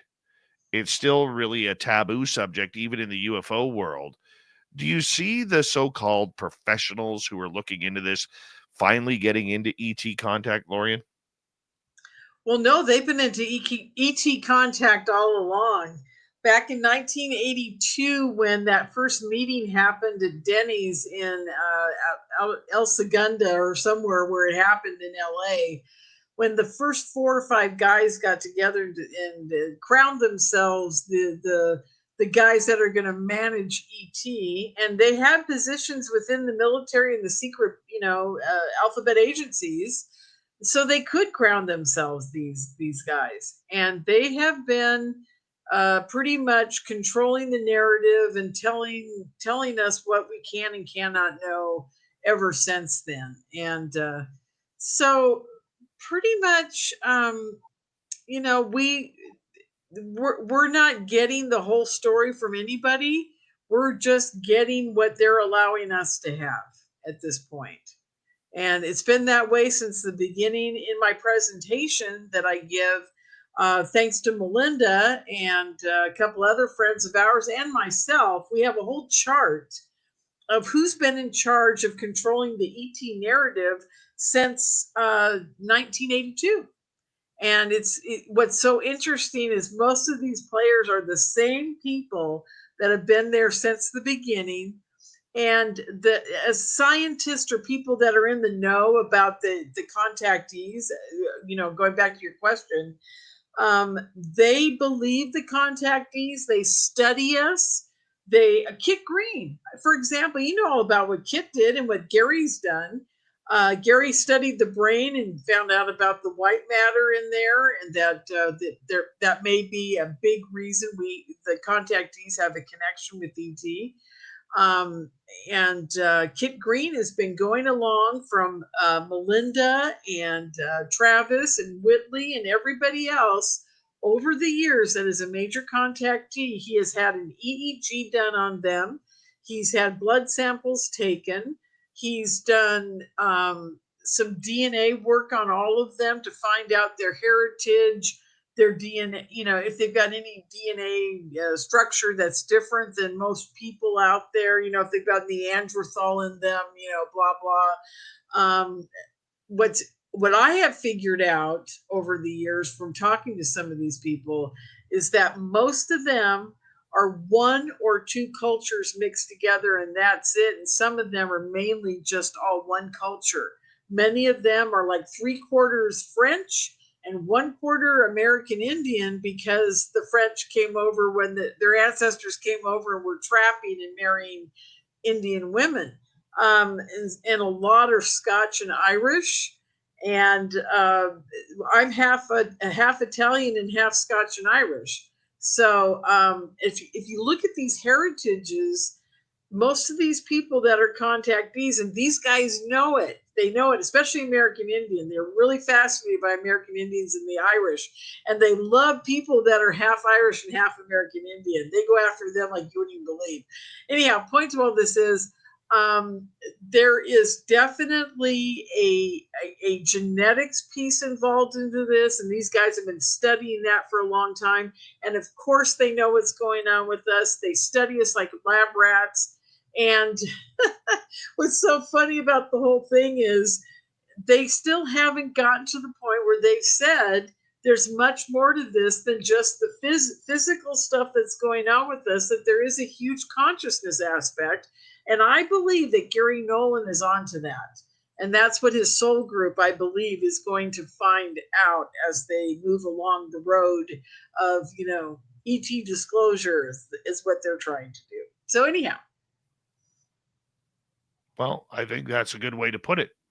Many of them are experiencers, but who are the people who are running the game? Because this is a game for them.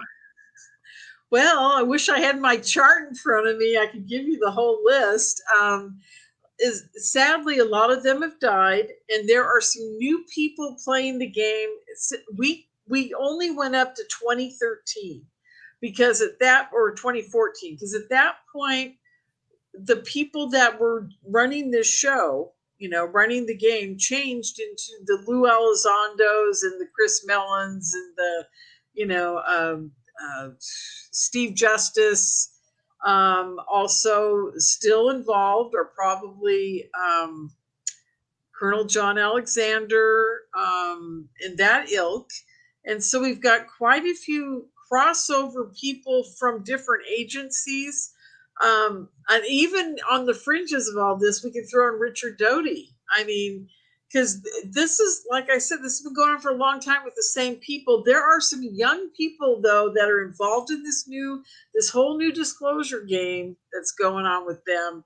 And I don't know their names. They haven't come out yet to say who they really are. They've trotted Gary Nolan out, where she used to be in the background, similar to Colm Kelleher, who has always been in the background, has never been trotted out, has found very few podcasts. He did come out for a few months there, about a year and a half ago or 2 years ago, but I haven't seen him much lately doing a bunch of podcasts or anything. When they have something that they want you to know that they're onto and they want you to believe, then they trot out the scientists. Like they'll trot out Gary Nolan to say, hey, we've just discovered that white matter in the brain makes a big difference. And, and he goes through this whole thing about having the metamaterial and looking at it and saying it's, the best thing since sliced bread.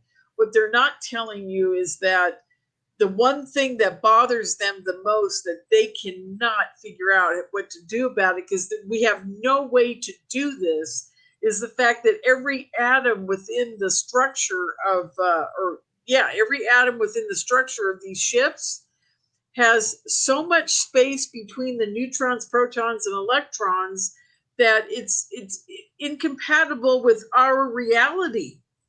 because the space between them is so big. It's so different than ours. And we don't have anything like that here. And how it can even be in our reality, in a piece of supposed metal, is another whole thing they can't even explain. And they're not going to be able to, because that was left here and it has some kind of, I want to say, field around it that holds it together. Because I'm telling you, folks, if one little molecule of that, or atom of that type of structure got loose in our reality, it would cause a nuclear chain reaction that would blow up the whole planet. I mean, that's how amazing this is. And they're not telling you about this. They're not saying, hey, look, this is a molecular structure that is so far beyond our comprehension, and how it's even staying together and not blowing me up as I look at it is another whole thing that I don't get. So they don't want you to know how much they don't know. They want to give you little bits and pieces. We're getting to the answer. We're the big cheese. We know what's going on. And then, and then we still sit here thinking that they have answers for us. And as far as who they are, like I said, the young people coming up, I don't know. The older scientists, I do know. And there are a few younger guys like Adam Curry that have started coming out and talking about the fact that they're taking over those spots. So anyhow, the whole thing has always bothered me about the molecular structure of UFOs that they cannot figure out. Let's get some audience questions here. Let's go to, let's see here, start first. Let's go to Mike. What abduction story that someone told you that you will never forget that's kept you up at night? Oh, boy. I still think, well, I can't tell you guys about this one because the woman has asked me never to talk about it. But I will tell you this. They really messed with her physically, and it was so horrific that I can't even talk about it. But that's not the one I'm going to tell you about. I still think that Melinda and Misha's story of the reptilian in the underground base is my favorite one for scaring the bejesus out of me. And I think you guys all know that story, right, Dave? Yeah, give us the short version. The short version is Melinda and Misha are taken to an underground base. They are interrogated by a military officer, and when they wouldn't give the answers he wanted to hear, in walks a 8 to 9 foot tall big reptilian with a tail, and it proceeds to stare at both Misha, and they're in different rooms and it happens at different times, but basically kind of the same thing happens. When he looks at Melinda, she sees her, I can't remember if it's her or her family, being torn apart by reptilians and eaten. And she's seeing this all in her mind, okay? And then Misha has the same thing happen, but what Misha discovers during this horror that she's experiencing, this absolute horror of her family, she's looking at her family and they're all being ripped apart and torn up, she realizes there is no screaming from them. There's no sound. It's all just them doing it without sound. Then she knew it was a concocted memory, like a movie, okay? Or not memory, but concocted scene that they weren't going to doing it, and they probably would never do it. But the point was they wanted to scare her half to death. And that bothers me. And that's always bothered me. I still have this whole mind control thing going on, where I still believe that the mind control is the basis for our problems, if you want to call them problems with ET, is the fact that they are so profoundly in control of our minds. How do we even, come close to that? The ETs have shown me some things and told me some things about the mind control on this planet. Have I ever told you, Dave, about the Stan Romanek movie incident that happened to me? Tell me again. I've heard it, but Okay. tell me again. Yeah, I'm going to do the quick version. I communicate with my ETs quite a bit. One morning I'm waking up and they tell me I have to watch the Stan Romanek movie again. In that movie, there is an ET and he's standing at the back porch. He's looking in the window and Stan's filming him and he disappears out of the scene. So you see him for about 5 seconds. It's an amazing proof. Again, total disclosure that ET is real. Okay, absolutely real. There's no faking this thing. You couldn't have made a puppet to do this unless you were a Disney person. I mean, there's no way Stan was making this up. And all the people that made the movie know Stan never made any of this up. Everybody that's involved in the whole Stan Romanek story knows that he's the real deal. But I'm going to digress from there. So they wake me up. They say, you got to watch the movie. I said, I've seen it, 8 times. I'm not watching it again. I roll over, go back to sleep. 2 weeks later, they're bugging me, and I finally watch it. Now, while I'm watching it, there is no ET at the back porch anymore. There's just a black outline of some, shadowy figure and kind of some eyeballs. Okay. And I'm watching this. Now, as I'm watching it, I know something's wrong. I know something's very wrong. And I can't figure out what it is. And I'm really upset. It's kind of like that moment where you lost your car keys and you know they're in the house. Right. It's that same feeling like, I know they're there. I know something's wrong. I know, blah, blah. Okay, I go back to bed and whatever. And 2 weeks later, they keep bugging me, watch it again. I finally watch it. And again, black blob, something's wrong. And now this time I'm upset. This time I'm getting mad because I know I'm being used by them again. I know that they've done something to me. I know that something's going on. So finally, a couple days later, they said, okay, watch it again. I said, no, I'm not doing it. We fought for a while because I don't get along well with my ETs when they tell me what to do. I don't obey too well. So finally, I do watch it again. And this time, the ET is back. He's right where he's supposed to be. Everything's fine. And I'm relieved. But I'm also very miffed as to why they made me go through this whole lesson. Okay, I call them lessons. So I get through the lesson and I say, okay, why? Tell me why. And they said, we want you to call Jack Roth. And he's one of the guys, J3 Films. You know who they all are, Dave. Yeah. And Sumple and the other guys. Anyhow, long story short, I called Jack and I said, Jack, let me ask you a question. Did you guys have people, when you premiered this movie in Florida at the festival, did people come running out going, oh my God, I saw an ET for the first time in my life? Wow, how amazing is that? Did you get that kind of reaction? He said, it's really funny. We never could figure this out. Very few people even asked us about the ETs in the movie. And I said, really? And he said, yeah. He goes, and what was even funnier, and I said, wait, let me tell you, it was mostly contactees that told you about the ET in the movie. He said, yeah. And I said, well, my ETs just put me through a training session to call you and tell you the reason why is because, and this is very profound, folks, you've got to really hear this. Their ability to mind control people on this planet is so beyond what we can even imagine, that when normal people sit in a movie theater and watch a movie with a real ET in it, they can't see it.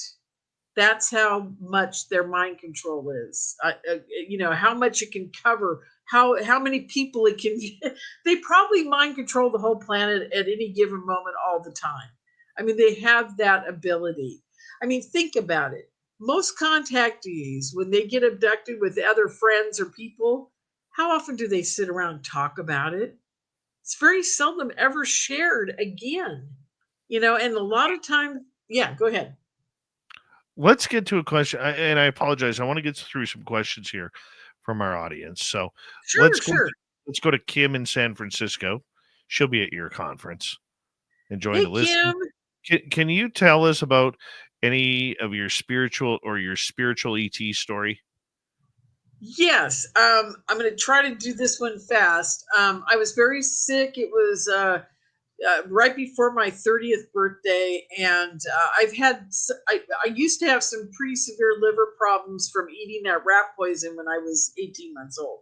But anyhow, I didn't know how sick I was at the time, and I was taking a nap. It was about 2 or 3 in the afternoon. I was taking a nap, and I just as I'm closing my eyes, falling asleep, a bright light fills the room, and I see the outline of a white light being by the side of my bed, and it's starting to reach over towards me. Now I'm trying to open my eyes.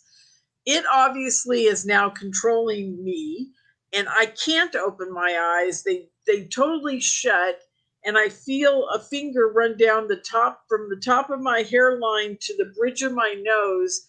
And by the time it got down to the bridge of my nose, I am being propelled into a tunnel of light, and instantaneously am standing in front of God. Okay. So I'm like, okay, so this is interesting. So I'm there, and it's total bliss, you guys. I mean, it's peace, it's love, it's so far beyond humanity. I can't even describe it to you. If you've been there or had it happen, you know what I'm talking about. And you're actually in front of the source. Okay.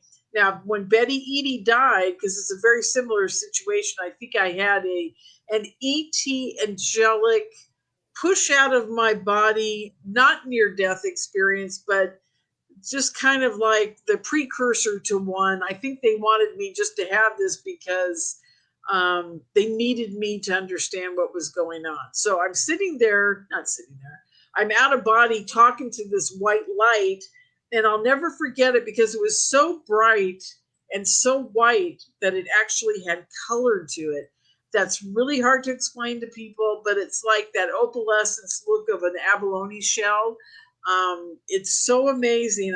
It's so hard to describe. But at one point, I said, "I want to touch your face," and I started to reach for this thing, and my hands were like going through, whatever. And then I realized I had no hands, so that was pretty funny because I kept saying, "I want to touch your face," and so when it was all over, the interesting part was they sent me back, and the last words out of its thought process were, "You've got work to do."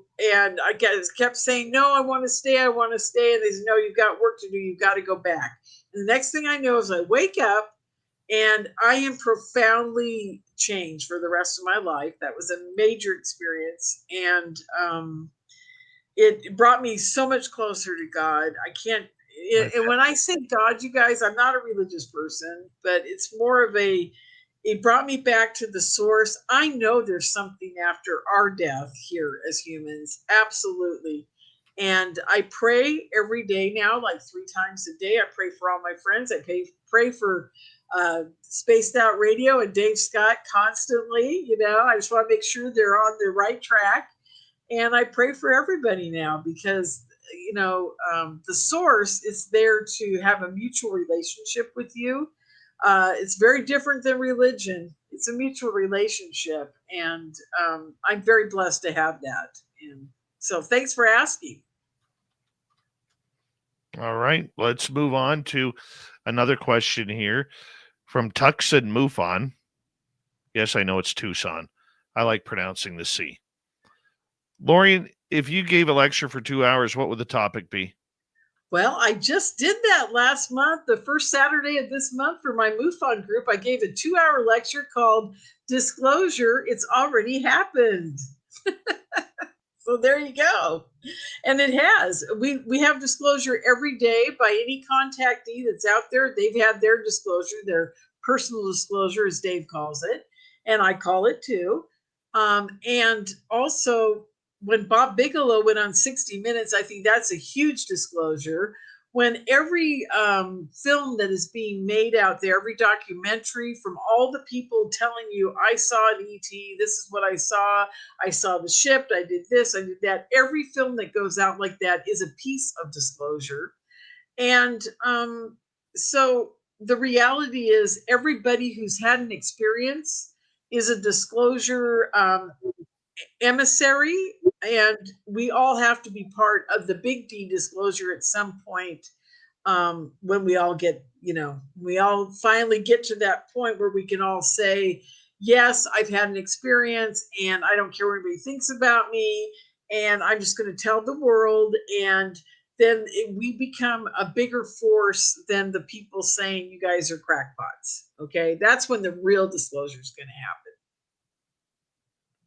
Do you want to stick around for a bit? Sure. I'll be here. Let's do that because we do have more audience questions that are lined up for you, and I just don't want to miss them because I know they love their time with you. They do, and I love my time with you too, which is always good. So, Sweet Robbie G is going to join us. We'll keep Lorien Fenton around for a little bit in hour number 3 while she gets ready for a long night in Vegas. Oh, I wish I was with you, Lorien. Can't wait. Yeah, just be dangerous. Be nothing but danger. This is Spaced Out Radio. Lorien Fenton continues with us right after this. You're listening to Spaced Out Radio with your host, Dave Scott.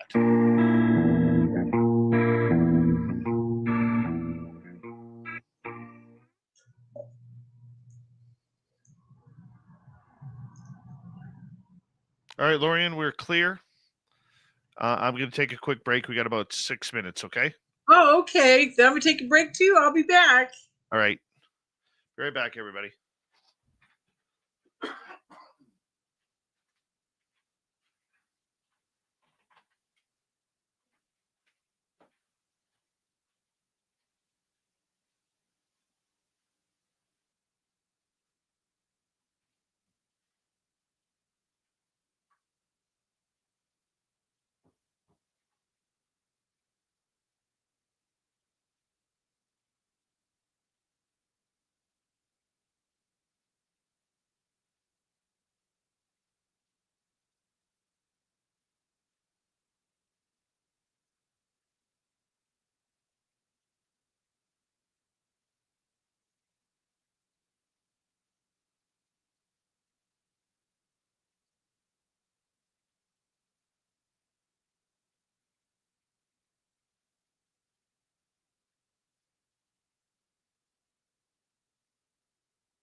All right.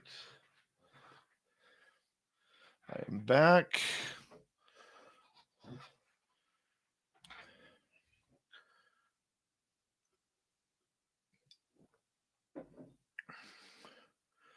There's Lorien. We got about 1 minute. Melinda just called. Oh, where is she? She's just outside of Kingman. She's about an hour and a half away still. Oh, perfect. You can hang out with us then. Yes, of course. We'll I kill just want to be sure. We'll kill the time perfectly. Yeah. Mm-hmm. Keep me from spending money. Yeah. There's Sweet Robbie G. What up, Sweets? Hey, buddy. Robbie, good to see you, man. Hey, Lorien, how are you? I'm good. Good. Lorien decided to stick with us a little bit. Yeah, I heard. Let me actually turn volume down on the show here. Okay. Yeah, that's cool. Thank you to Mike B and Brad for the super chats tonight. Here we go.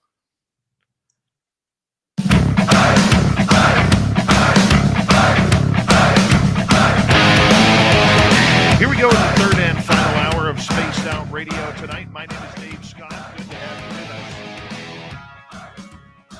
As we continue on with hour 3 of Spaced Out Radio, joined by Lorien Fenton and Sweet Robbie G from the After Hours Weekend Show here on our YouTube channel and on terrestrial radio.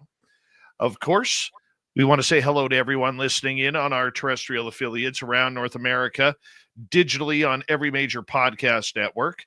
Our website, spacedoutradio.com. We have a plethora of features for you. Rock out to Bumblefoot, read the news wire, check out our swag as well. Follow us on X at Spaced Out Radio, Instagram at Spaced Out Radio Show, and on Patreon in the Space Travelers Club. The Desert Clam has set the password for tonight in the SOR Space Travelers Club. Harmonograph. Harmonograph is your password. Use it wisely, Space Travelers, as the Clam sets the password each and every night right here on Spaced Out Radio.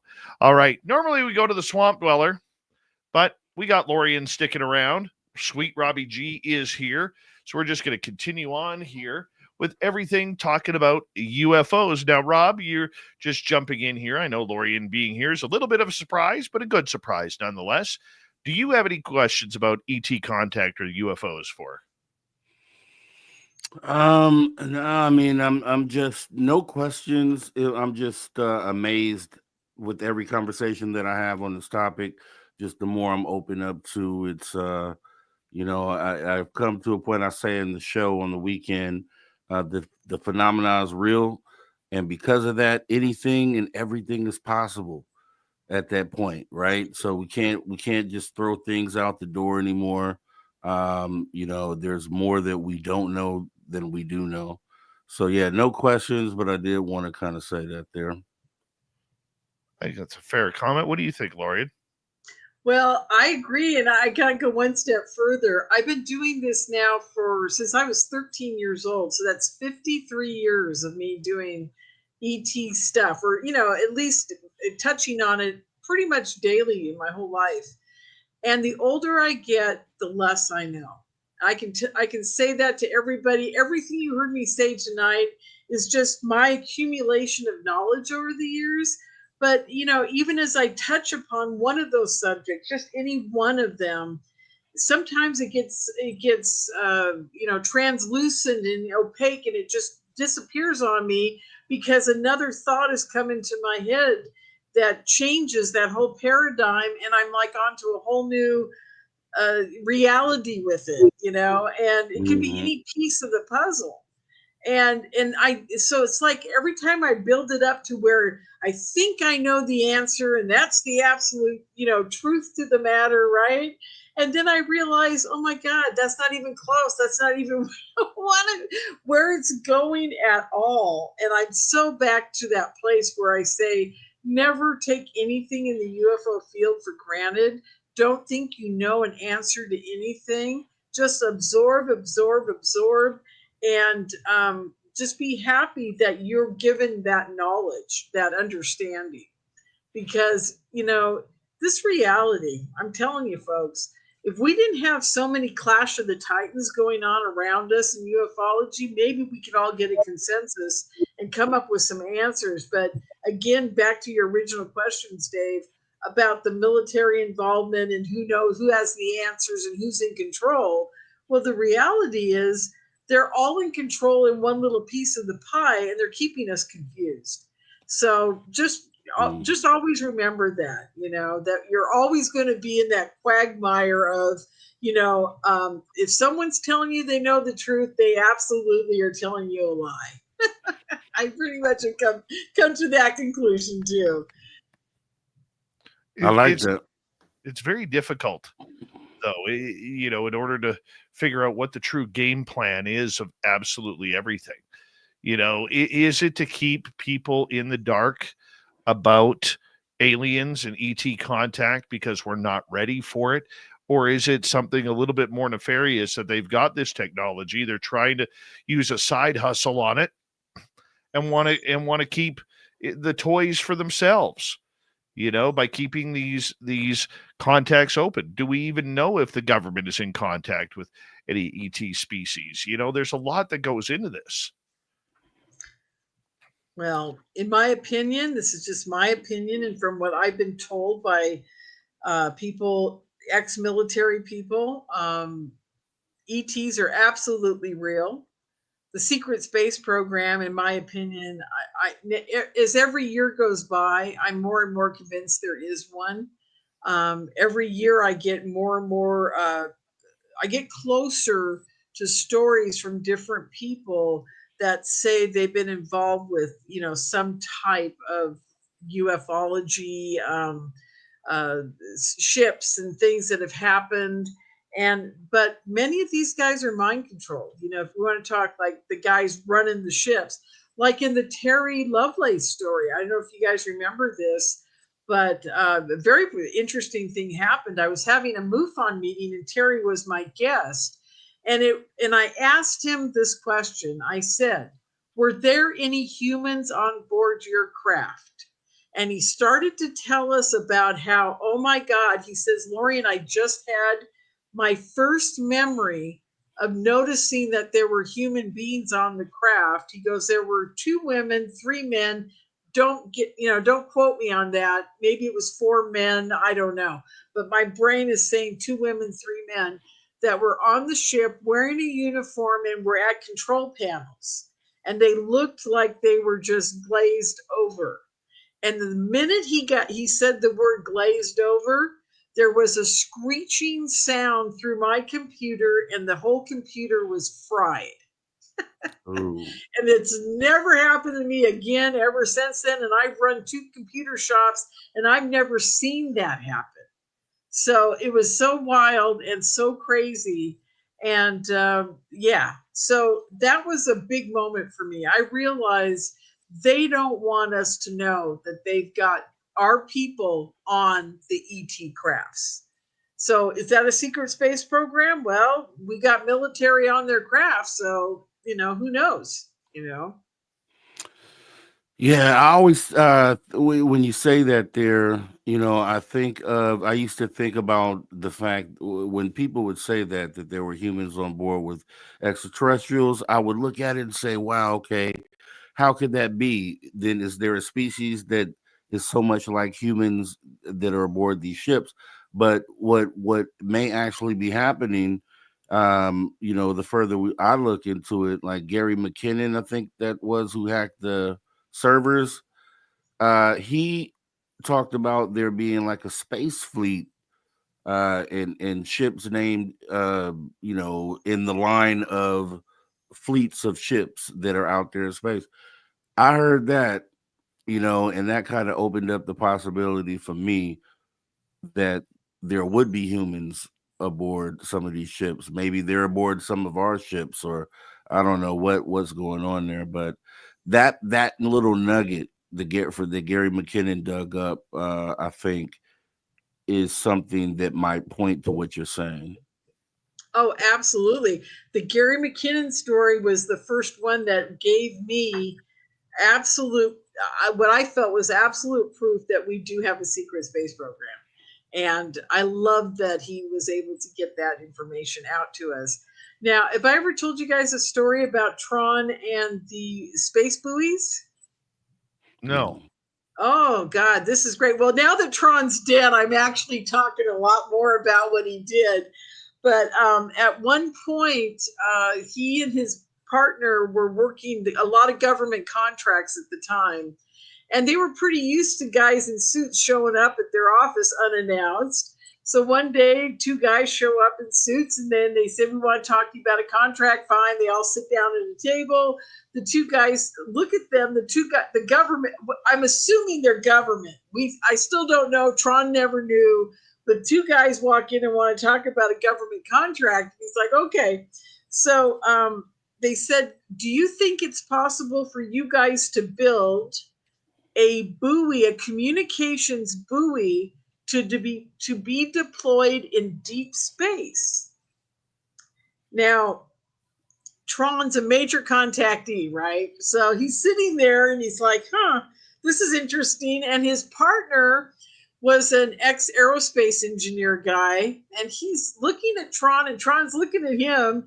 And he blurts out, "Oh, so we really do have guys in supersonic speed, craft going out beyond Mars," right? And he said it as kind of a joke, and the two guys looked at each other, and then he looked at them and said, "Well, thank you very much for your time," and got up and left. And they were like, "Oh my God, okay." So since they didn't get the contract, he could tell me about that incident. And when they did get a little more detailed, I just did the surface there, but they wanted a communications buoy that would go out beyond our solar system and be able to relay in real time, if they thought it was possible, to build something that they could hop the signal back and forth to Earth and have it not be delayed very much or at all, like seconds. And they could have developed something like that if they had been picked to do it. So I'm assuming that somebody else got picked to do it, and that they have been developing deep space communication buoys for a long time, because this was back in the 80s when they approached them. Wow. So what does that tell you? It's kind of creepy, actually. Yeah. And those buoys are going to be definitely it's going to future-proof some things for us, because we're going to need those once we become space travelers for communication. Because I think right now, Voyager 1 and 2 are like the furthest craft out from our solar system. And I think the data for them, God, I don't want to sit here and lie, but I think it's somewhere like 15 minutes for the transmission to reach back to Earth. So right, exactly. Yeah, so they were looking back in the 80s for real-time communication at that time, and I'm thinking, geez, okay, this is really interesting. And there was another incident that happened. I got to think about this. Do we have any more questions from anybody? Oh, thank you, Aloha Dave. I really appreciate that. Do I get the $100 tip? Oh, it's I'm sorry. I'm joking. pesos. He's from Mexico. Oh, that's Mexico. Oh, okay. It's It's still $6.99. $100. That's hockey money for Rob speaking. Let's go to him here for a question. Have there been any drone sightings in the San Francisco Bay Area? 2 weeks ago when I had my MUFON meeting, a couple people came to the event, and one of them said that they had seen a couple down near San Jose, but I'm pretty sure they were the people who do it for fun. What are they? The groups, or the enthusiasts, if they call them, whatever. I'm pretty sure they were theirs. It was nighttime, and there is a huge restriction in the San Francisco Bay Area, because we have all those airports very close to each other, that you cannot fly a drone at night anywhere near, miles away. So you got to go way out into the country. But somebody did say they saw a couple in San Jose. I don't think they're the drones that were like the ones back east. I really don't. So I can't say I wasn't the one seeing them. I was just getting a report that they had seen a couple. So I don't know. Does anybody know if the ones back east were actually were they on maneuvers? Did they look like they were? I know they were attacking other drones and things, but were they more like they weren't just buzzing around and observing? They were actually engaged with another drone, right? Is that true? Do you guys know about that? There was some engagement on a couple of occasions. Okay.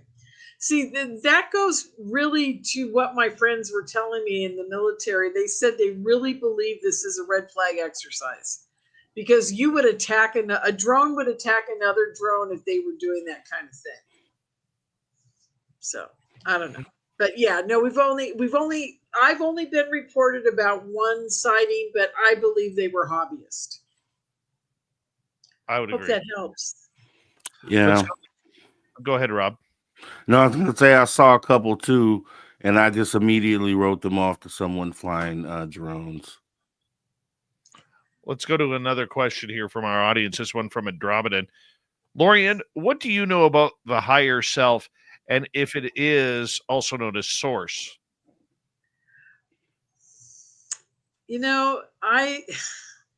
I've studied a lot of religions. I've studied a lot of spirituality. I've studied consciousness.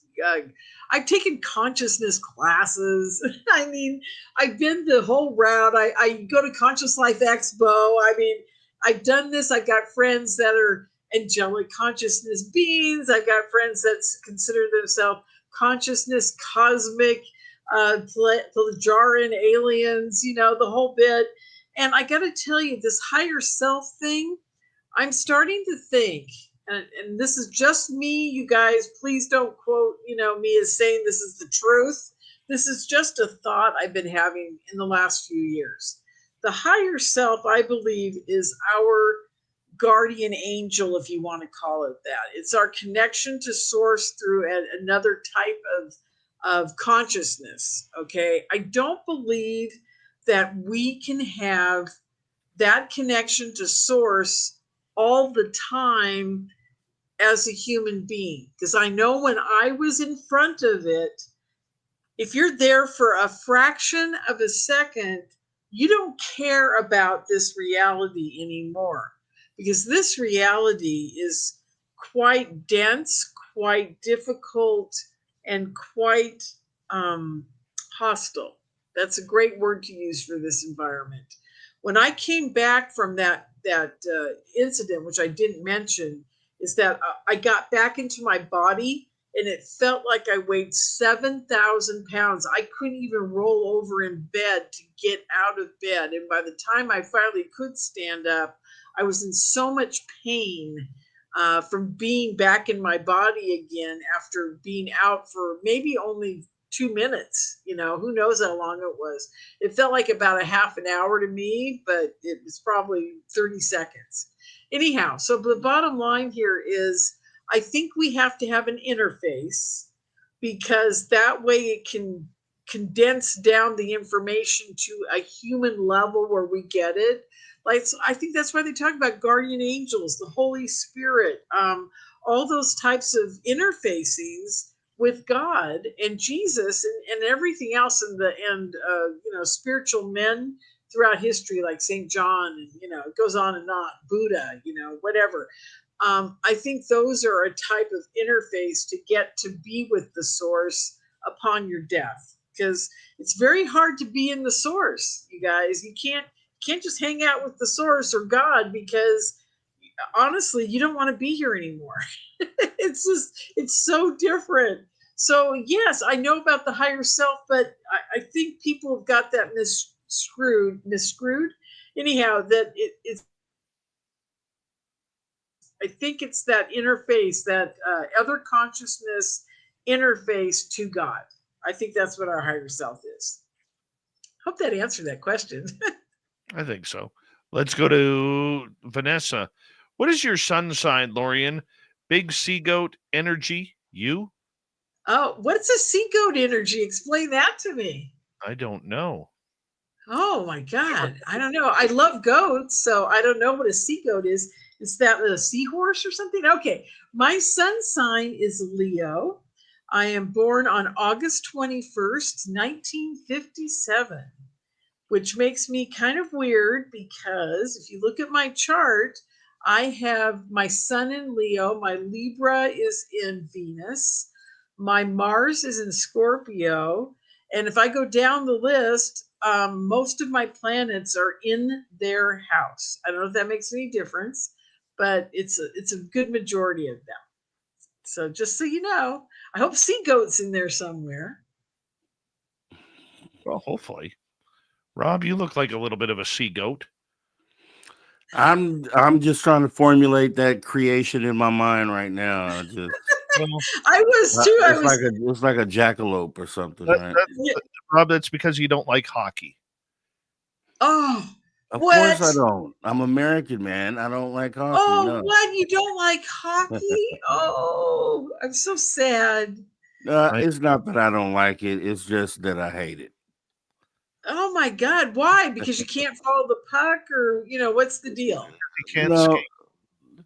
really, it's just the furthest down the list for me. I mean, I'm a true. I heard you say San Jose Sharks earlier, so I'm a fan of the San Jose Sharks. If I am a fan of hockey at all, so Why we the have that Sharks? synergy because I'm from Sacramento, and so Oh, that was yes. yeah.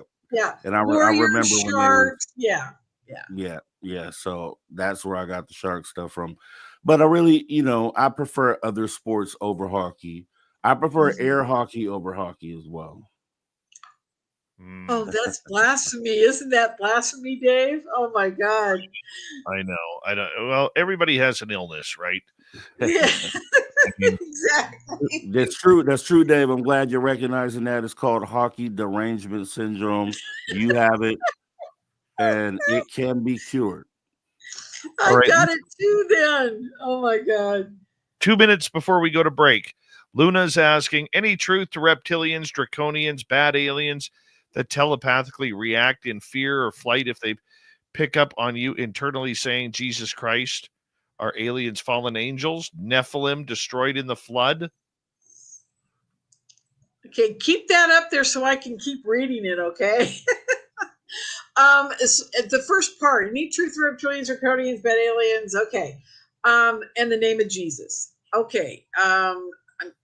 Joseph Jordan, I'm sure you're all quite aware of him. He is the man who started the group that is a Christian group that actually believes that if you say the name of Jesus Christ, the grays that are bugging you and won't leave you alone, these are the pesky ones, will go away.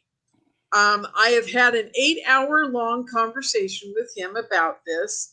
And here is my thoughts at the end of the day after this whole big conversation.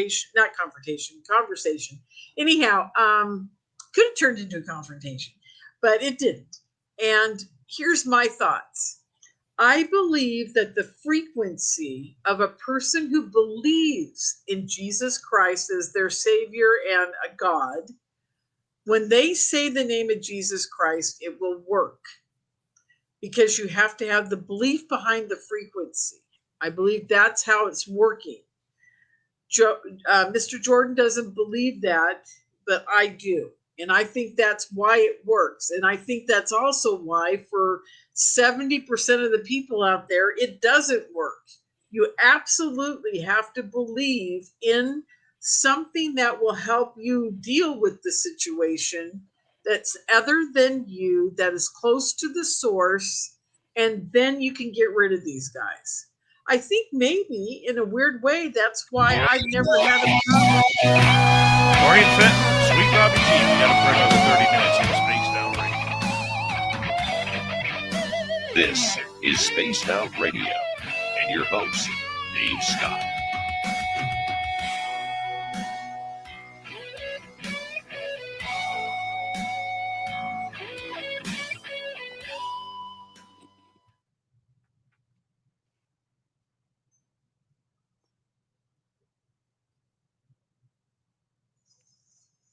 All right, we are clear.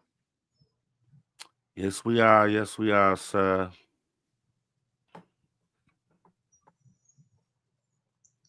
So, Mr. Robbie G, my friends that don't like hockey, what their first complaint has always been, "Well, how do you even see where the puck is?" So, yeah, because that's a big.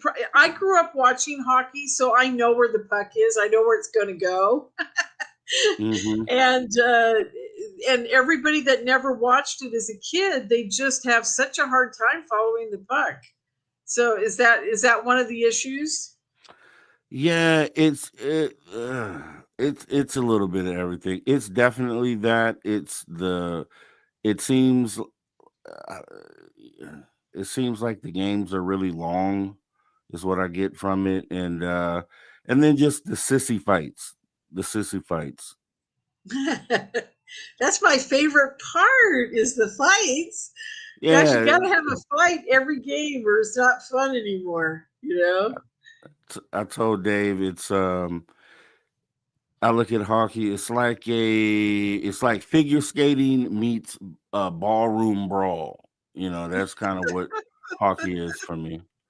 Well, that's weird that you say that because it kind of is. I mean, I can't argue at all about that.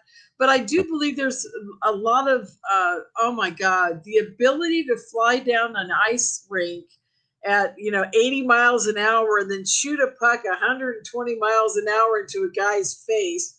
I mean, it's pretty mind boggling to me. It's one of the fastest sports. I think the fastest sport out there for the flight of an object during a game is a highlight. Because when they throw the basket and put that, force behind it, Hmm. that ball is whipping around at like 150 miles an hour. Yeah. But Try highlight. I like highlight. I've watched it. I actually enjoyed it. I didn't think I would. Well, sissy fights. Sissy. They're bare knuckle fights. I'm Yeah, just I don't saying. call I them saying sissy. a lot of times where they weren't connecting, they were kind of just. It was messy. Just wasn't. Didn't look very good. And I from what the clips I would watch, it would always seem to me like they just weren't connecting with each other. Well, And it okay, just Dave, seemed I like a gotta I waste gotta of time. take this one. Here's the deal with that. Try fighting somebody on ice. Because you problem Yeah, is their feet have nothing underneath them to you in order to box, you've got to have your stance, you've got to have yourself grounded, and you got to be able to put some right. force behind it. These guys are lucky they get their arms swinging, because they're fighting their feet the whole time I will And say and that's holding on to each other. a hockey fight has been my greatest 30 seconds of my life. It's amazing.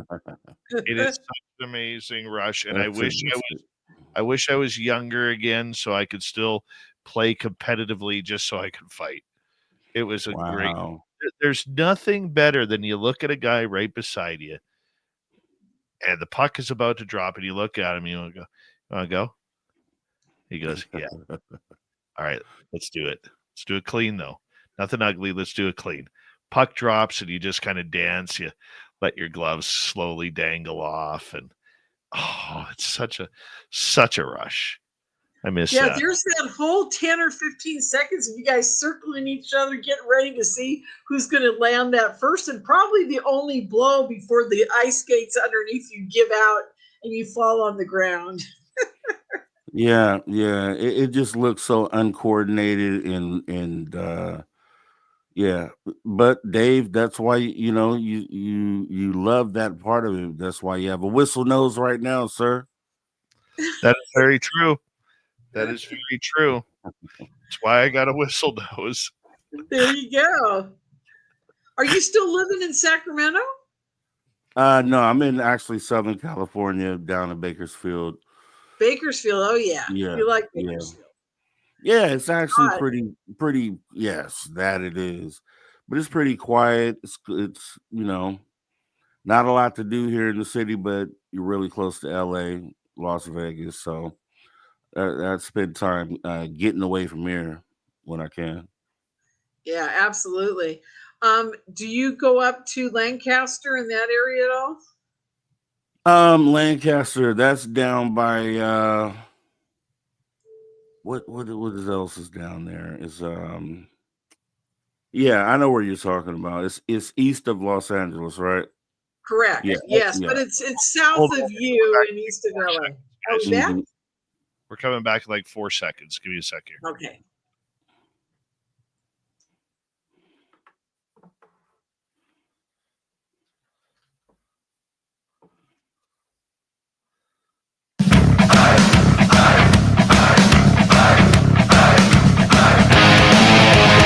Final half hour of Spaced Out Radio is now underway. Hope you're enjoying tonight's show. My name is Dave Scott. We continue on with Lorien Fenton at Sweet Robbie G as we take audience questions. Always a lot of fun with you guys, and want to remind you that if you missed most of this show or others, you can always have our archives for free on YouTube or any major podcast network. Our website, spacedoutradio.com. We have a plethora of features for you. Rock out to Bumblefoot, read the news wire, check out our swag as well. Follow us on X at Spaced Out Radio, Instagram at Spaced Out Radio Show, and on Patreon in the Space Travelers Club. Here we go, Lorien Fenton, Sweet Robbie G, audience questions, starting off with Felipe here. He's down in Mexico. Thank you, Felipe, for tuning us on in. How do you differentiate, Lorien, between the true witnesses and experiencers from the opportunistic liars? I have often had a difficult time telling them apart. Any advice? Oh my God, this is such a big thing for me. I don't even know how to contain this within an answer to this. First of all, that is one of the gifts that I was given by my ETs. I can walk in a room, hear somebody talking on a stage, and I can tell you in a fraction of a second whether they're lying or not. And you ask a lot of contactees, and they were given this gift too. Many of them very young, many of them when they were older. It doesn't matter. You walk in a room and you can tell if people are being genuine. You can feel it. It's so hard to describe to people, but it's palatable for people who know what I'm talking about. You guys know. You just walk in a room and you hear something, you go, "Oh, that guy's lying." I'll give you an example. I was about 8 or 9 years old when Margaret Mitchell, I think, died of cancer. She was the flamboyant wife of Mitchell during the Nixon administration. And she knew the secrets to the whole affair with Nixon having to be resigned during the Watergate thing and everything that happened. She had heard quite a bit and knew some truth. And I saw the thing up on the TV that they were talking about her going to Southern California and then coming back and then finding out she had cancer and then she's dying or she was dead. And I knew that they had given her cancer. I knew that they killed her. And I tried to explain it to my parents, and they didn't know what I was talking about, and they couldn't understand why I would think something like that. But I knew they had killed her. And many years later, I got a hold of my buddy that's ex-CIA, and I said, "Was she killed?" And he goes, "Oh yeah, everybody knew that, that she was killed." And I said, "Oh my God." I said, "So I did know." Okay. So that was one of my first experiences that was, corroborated that I was on the right track. So fast forward to 2016 or 15, I'm at Contact in the Desert, and I walk into a room, and there's a gentleman by the name of Corey Good on the stage. I was there for 3 seconds, and I knew that it was a flim-flam con man show. I walked down and sat on the rockway, little, rockway wall, waited for everybody to come back out. And to my chagrin, they were all like, "Oh, he's the best thing since sliced bread." Now, I am vindicated because Darcy Weir and Jordan Sather have put out a movie called The Big Cosmic Con. And you guys are going to be able to see this at UFO Con 2025 because they're bringing the movie there. We're going to have a major discussion about my involvement with that group and why Corey Good never sued me over all these years, because I met him in 2013. It's a long story, and I'm going to reveal that all at the conference. And they don't sue you because you're telling the truth. So there's that. So I'm just telling you, there's a lot of these guys out there, and I'm lucky enough to have the ability to tell the difference. And if you ask a lot of the contactees out there, they will tell you they have that ability too. Now, I believe it's developed. I think you can do it on your own. I don't think you need ET or the source or your higher self to help you. I think you can do it too. I think you need to very carefully listen to a lot of different people talking, and then pretty soon you'll figure out the people that are telling the truth, they actually are very they don't have to think about what they're saying. As I pause to think about what I'm saying, they don't have to think about what they're saying, and you can tell in their voice that they're being honest. There's a way to tell, and how they're talking, what they're talking about, and you guys can develop that. You can do it on your own. I mean, I'm nothing special, but I'll tell you what, that was one of my missions too, as I found out later, is to get rid of the community that are pretty bad. All right, let's move on to another question here. Let's go to Silent Listen. Lorien, have you seen the UFO lights that Melinda sees after her night tours? I haven't seen those in particular, but when I was out with her the last time I went to Sedona, I did see a couple of really interesting lights. I'm not sure they were coming from the same area that Melinda's seen. I believe, because her and I talk on the phone quite frequently, and she's describing them as coming out over the mesa where the airport mesa is. And the ones we saw the night I was with her were coming from about a 90-degree angle off in another direction. But they were pretty profound, I got to say. Pretty big orange balls of light coming out of, that ground area, as opposed to the UFOs we saw overhead with our night vision goggles, which are way up in the atmosphere. These things are down low and they're very close. I did see a fairly close big light coming out of from the ground area again when we were out at Bradshaw Ranch. It was me, Melinda, Jim, who you had on last night on the show, Dave, and a couple of other people, Hoodoo Tall, and gosh, there were 6 or 7 of us out there, and it was pretty wild. I stayed in the car because I wanted to meet Mrs. Bigfoot, the chick, Bigfoot chick that hangs out at Bradshaw. I thought if I stayed in the car down by the fence line where she goes and takes her sticks and drags them along the fence, that maybe she'd come out and say hi to me in the car.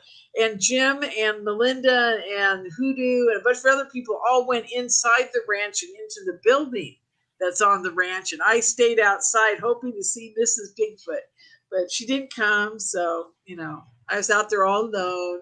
But we did see some really extraordinary big lights coming out of the ground. So I got to say, the ones I saw at that time, this was about 1.5 years or 2 years ago, they maybe not the same area, but pretty extraordinary among themselves.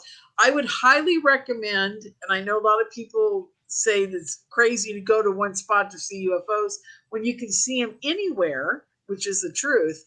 But I really, if you got a chance to go to Sedona and you can go on Melinda's night vision tour, oh my God, you will see things that'll blow your mind. And there is no lights in Sedona. It's one of those dark cities. There's very few dark cities in America anymore. And the stars are so profound. Just going up on the hill looking at the stars without the night vision goggles is enough, But it's beautiful. You should go if you can. All right, let's go to another question here. This one comes from Aloha Dave. Have you heard or noticed that contactees feel they have implants? Yeah.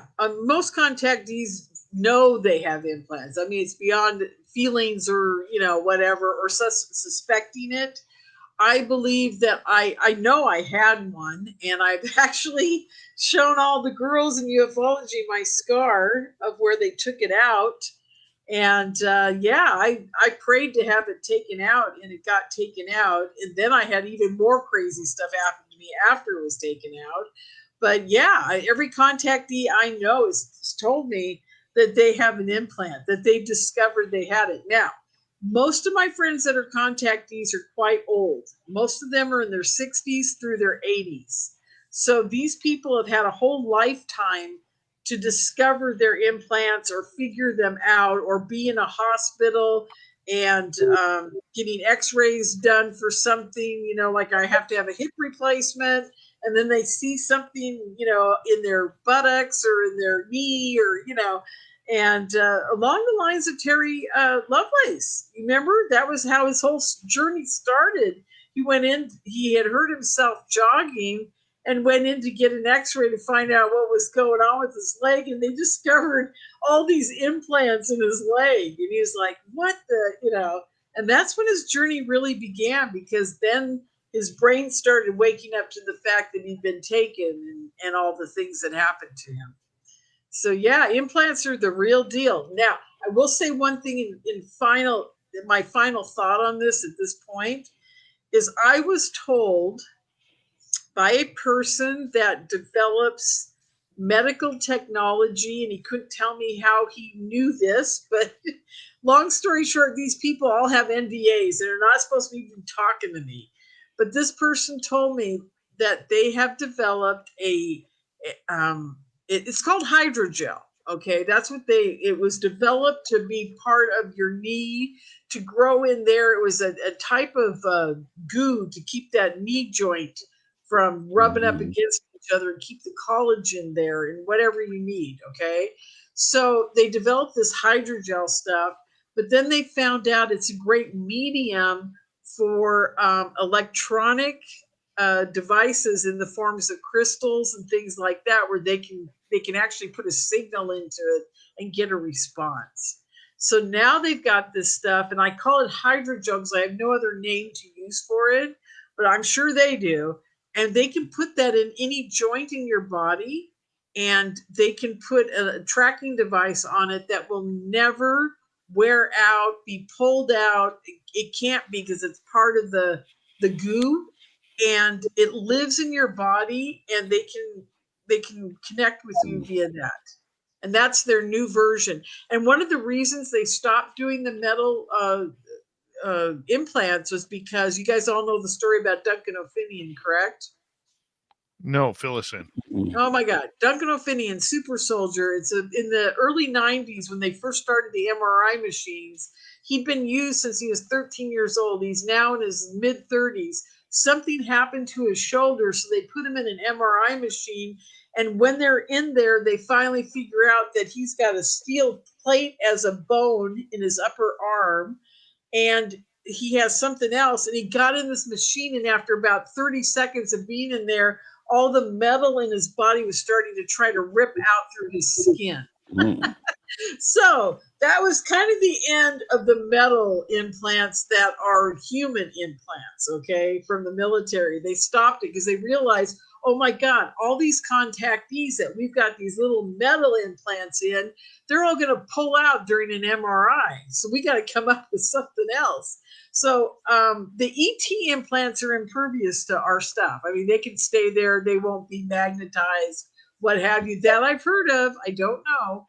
So they started quickly developing this hydrogel system.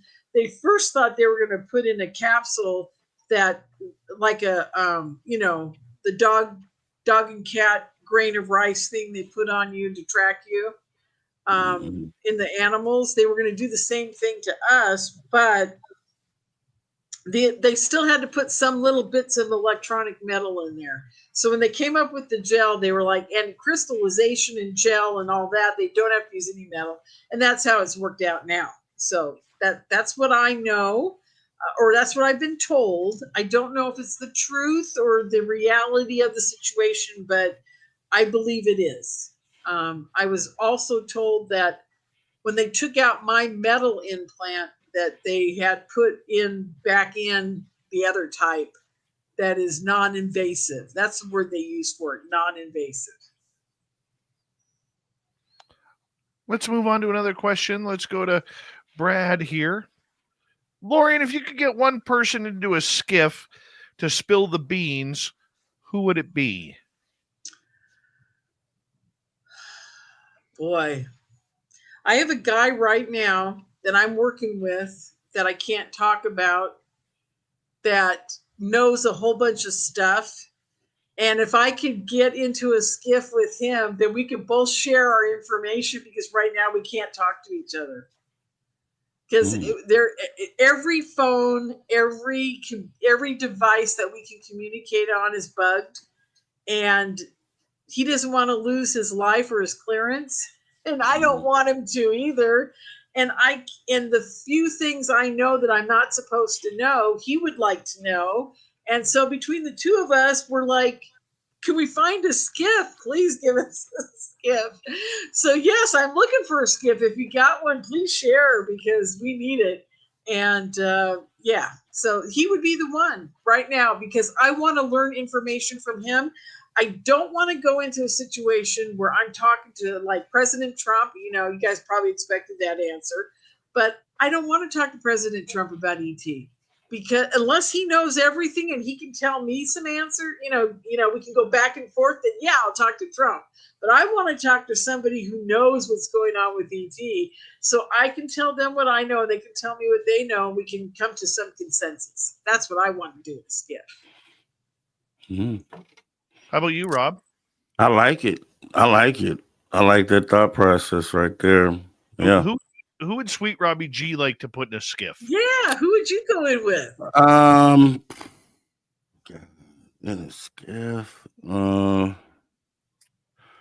It would have to be someone who has hands-on with this tech, or who's attempting to reverse engineer, because I don't believe we have. But whoever's working in that area, just someone from there. I think that probably be Steve Justice, because I think he has the line on that. I don't think he's doing it personally, but I think he knows everybody who is. And I want to say, who was it that said? I think it was David Grush potentially, who stated that he had given names of people who had firsthand contact with some of this stuff. So I kind of want those names to come out. Whoever that name person is who I would want to get in that skiff. Cool. So you're into the reverse technology angle. I like it. Like it a lot. Yeah. I don't think we've, a lot of people like to lean on the idea that it's either extraterrestrial or it's man-made reverse engineered craft. And when I look at that, I'm thinking to myself, I'm like, okay, we've only been flying as human beings since 1903 with the Wright brothers. It's 120 years. And so I had to ask myself, I'm like, okay, within 120 years, do we go from 3 seconds of flight to antique riveted craft that are created by us? And I'm like, the likelihood is probably no. So, I mean, I think we need to find a way to kind of either, if we do have reverse engineered craft or we've harnessed that tech, something needs to come out to kind of solidify that fact, because otherwise it's still like a story that's being told that the government has this tech, but there is no evidence of that. But we do have evidence of extraterrestrial craft in the sky. So I think if we could kind of do something with that, then when we see these things in the sky, it only leaves one answer to who this belongs to. Very cool. Good job, Robbie G. Let's go over to Luna. She's got 2 minutes here. In your opinion, how credible are deathbed confessions by past Alphabet Agency researchers, military workers? I think they're mostly credible. Why would you lie at that point? There is an issue, though. I have heard some guys say in the military that if I if I do a deathbed confession, they'll kill my wife, they'll kill my kids, blah, blah, blah. And I'm going to use, let's use E. Howard Hunt, for example. E. Howard Hunt did a deathbed confession knowing full well that they might go after his kids, but he did it anyhow. And I think, honestly, when you hit a deathbed confession, the guilt is so strong it outweighs the worry for your kids. And usually, and this is what St. John told me, he said, my dad asked me if it was okay if he put my life in jeopardy to tell the truth. And I said, of course, I totally agree to it. And he called his sisters and brothers and he said, I'm going to be the one doing this. Do you want a part of it? And can you take it if the government does come after you? And they said, we're going to do it because we want the truth out as much as you do. And sure enough, by him doing it, the heat became on him. And he was able to, by going on Coast to Coast and John B. Wells' show and many others, to keep them away from him having given this deathbed confession of his father. So there are, like I said, mitigating circumstances. You got to be very careful, but I believe these guys. And if they've asked their children to take the burden on for them and they've said yes, then believe it, because these guys, they really think about it before they spill the beans, honestly. All right. Quick question here from Art over on LinkedIn. We only got about 30 seconds. Is anyone aware of how to determine the difference between lights on a human-made drone and actual ET craft? Oh, yeah. Yeah, there's a huge difference. I think everybody understands what military lights look like on a plane. Well, you got the same configuration on a drone.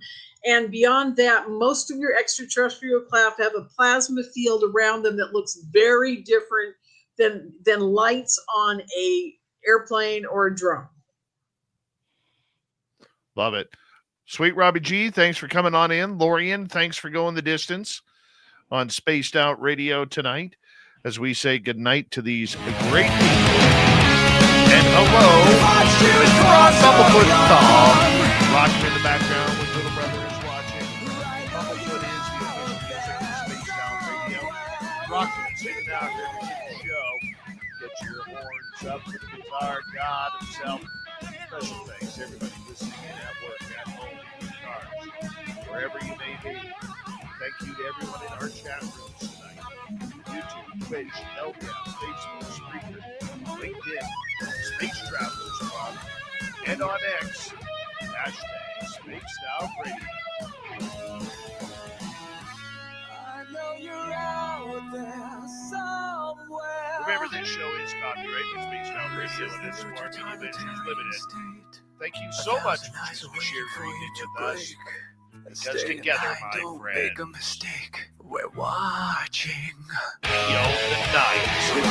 Mr. Bumblefoot, we need a favor. We need you to make us home.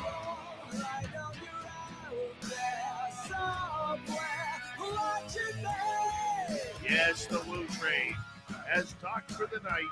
And soon, my friends, we shall ride again. Seats are always available. Your tickets never expire. And if you want to bring a friend, we've got room for them too. Good night, everybody.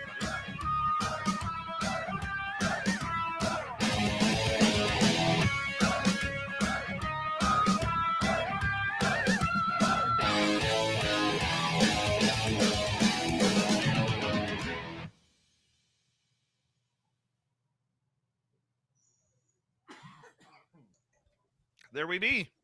There we go. All right, wonderful. There we go. Robbie G, I got a question for you. There's Yes. writing on your wall. Is that a blackboard behind you? There is. It's what do you call that? Chalkboard wall. Oh, that cool. And then you set put up. your Jimi Hendrix and your Led Zeppelin on top of it. Oh yeah. Oh yeah. I like it. That's Appreciate cool. it. Appreciate it. Trying to get Very Dave to do a little something over there, but he's taking his time on it. You know, Dave drags his feet a lot. My office looks great. No, you know. Well, we'll talk about it. Some things that we could be doing that we're not, but that's okay. I'm lost. With your backdrop, some of the things that you could be doing with your backdrop. You're a backdrop.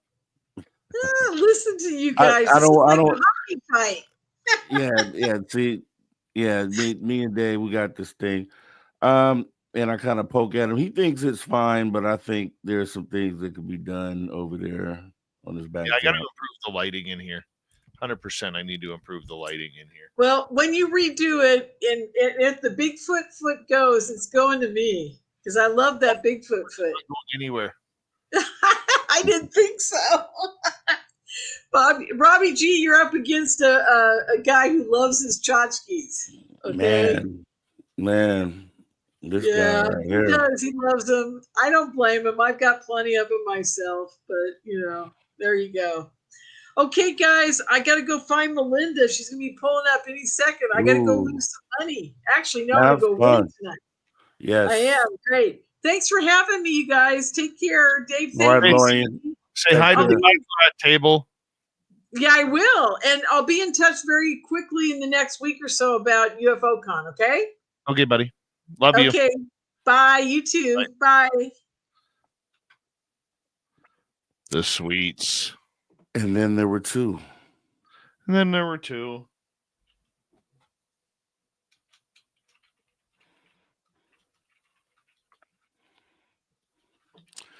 We'll be in Vegas soon. What is it? 4 months? We got 4 months left. A little less.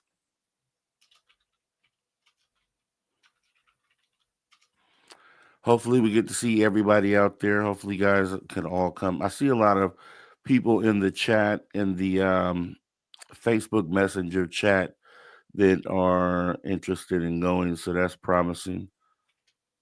So we'll see.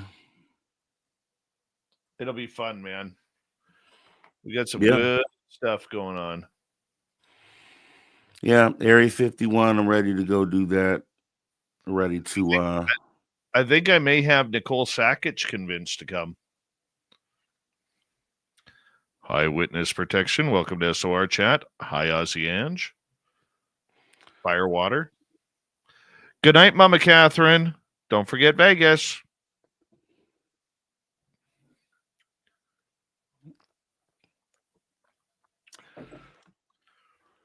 Mike Bothwell, appreciate it. The new platform you tested on the after show is really good. Appreciate it. Some things have happened. My interface kind of messed up, but we'll be doing something there pretty soon. So appreciate you. Appreciate you. Appreciate you. When is Vegas? Our Vegas is May 1st to 5th. Mm-hmm.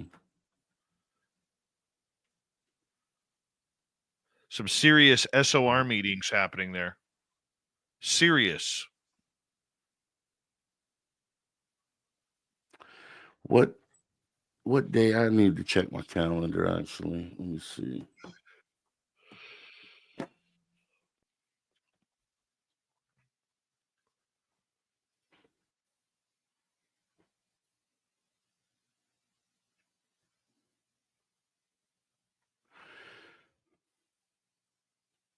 Here.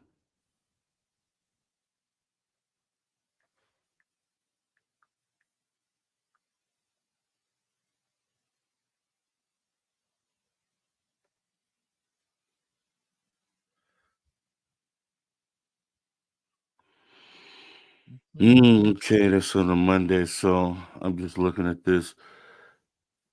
The rates were pretty good. Have you checked the rates for Vegas for those dates? We've already got our hotel booked, Merle and I. Pretty decent price. Yeah. Okay. Well, I would tell people to if you're gonna book early, because that is Cinco de Mayo weekend I'm looking at. And I know there were some rumors of some fights that may take place potentially in Vegas on Cinco de Mayo. So likely Cinco de Mayo weekend, I would think. And if that's the case, the rates will change. Say again? Could be some hockey fights in the playoffs. Hockey fights in the playoffs in Vegas? Yeah, man. can't do it, All right, Dave. I I'll can't check do that it. out. All right. Susan says, which hotel, Dave? We're staying at the Orleans.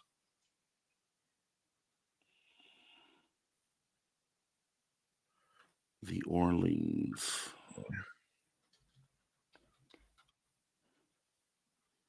See what she put out about an hour ago.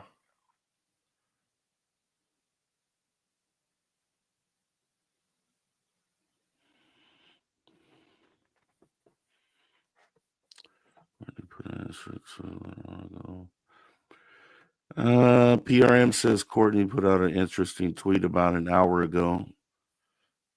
Is that the one regarding? No. Is that the retweet or a tweet? Does it say? Says give it a look. Any thoughts? So I'm assuming it must be in regards to something interesting. No idea. As everyone waits, it begins. Night Blue Cruise. All right. Let's get this going.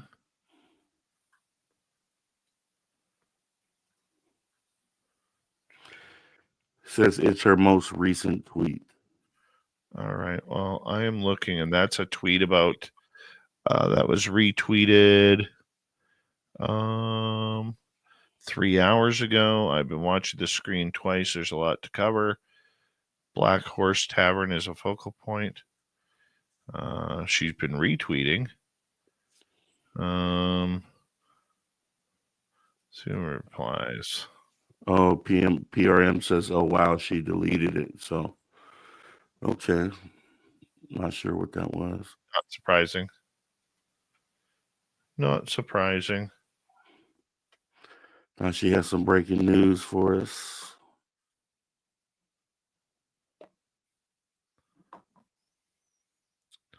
No idea. No idea.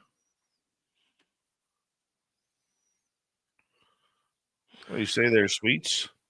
It's the thing about social media when you sometimes you prematurely hit that send button. Oh, your audio's gone totally staticky. I don't know if that's on my end or your end.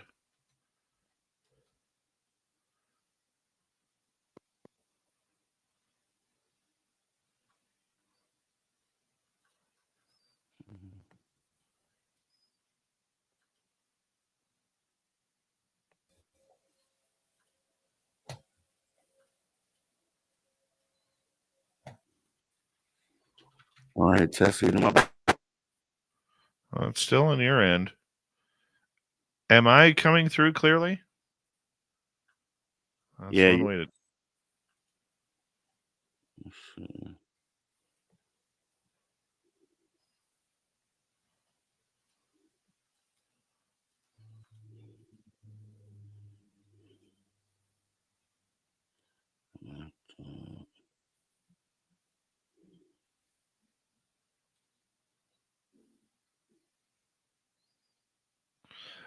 I didn't receive a memo, but I could tell you guys something here. I never brought this up.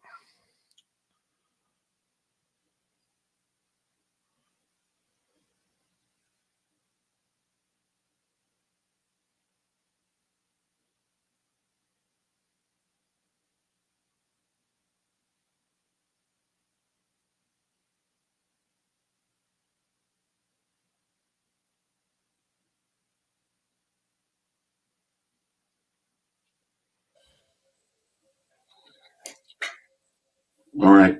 Can you hear it? Can you hear me? Yeah, we got you. Okay, good.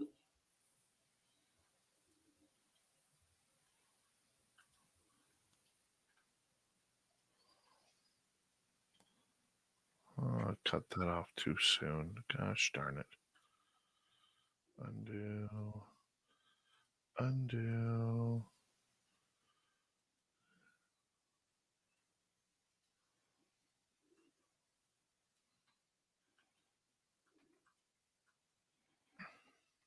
Mm. Maybe yeah, check with Courtney, make sure everything's cool because it's reading here.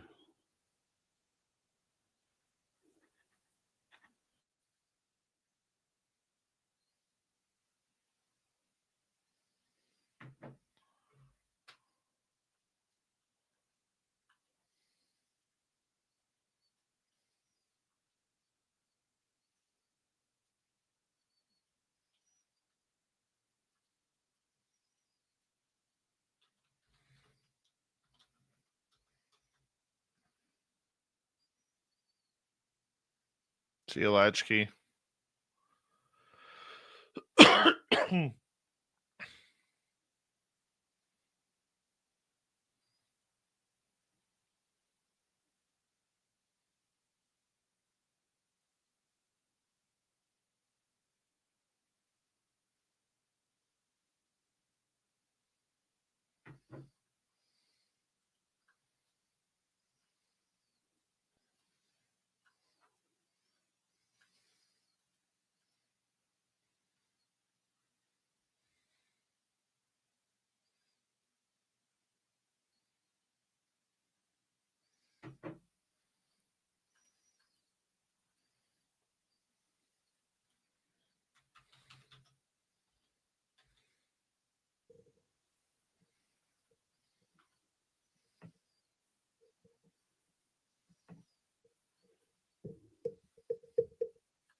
Sweets, your chin hair looks fantastic, by the way.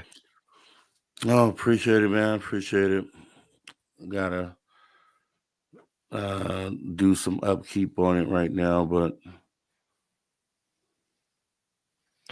Will it be specially braided for Vegas? sure, why not? Why not? Let's see, we got 4 months, so sitting there thinking about what else I need to do that I want to accomplish by then. Need to get my butt in the gym, man. I know that feeling. That's my resolution. So, says it sounded a little distorted, Lee.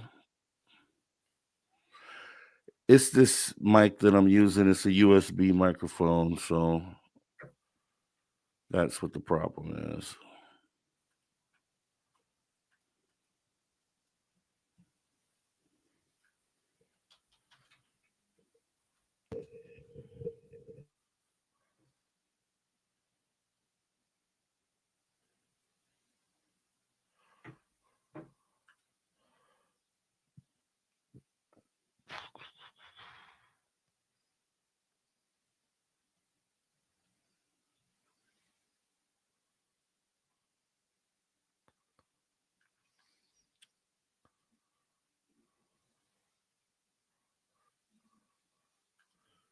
Yeah, Courtney was asked to take down her post.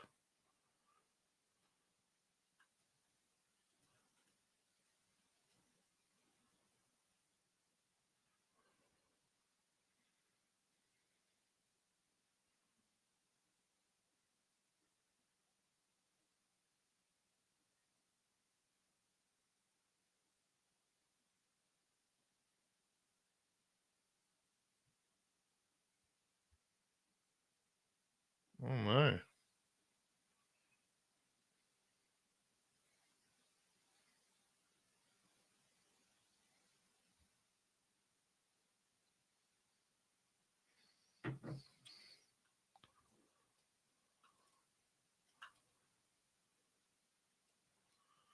What number is this? Is this number 4 or 5? I think that's 4.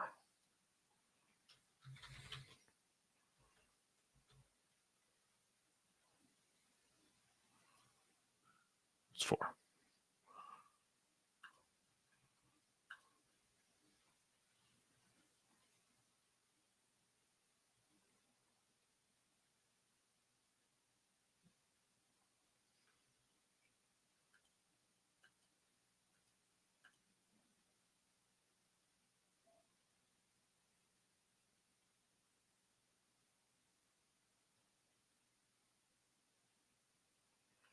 Yeah, you can send it to Dave at spacedoutradio.com. Dave at spacedoutradio.com.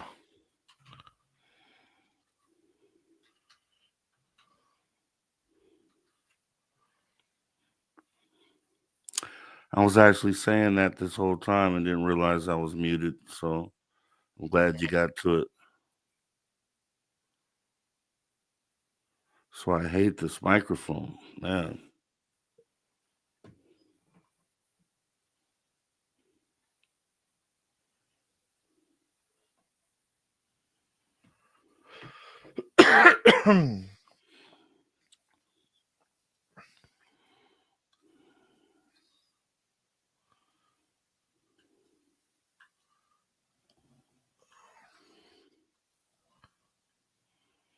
I'm texting with her right now. Yeah, would love to know what's going on there. I know PRM was talking about whistleblower. I'm like, okay.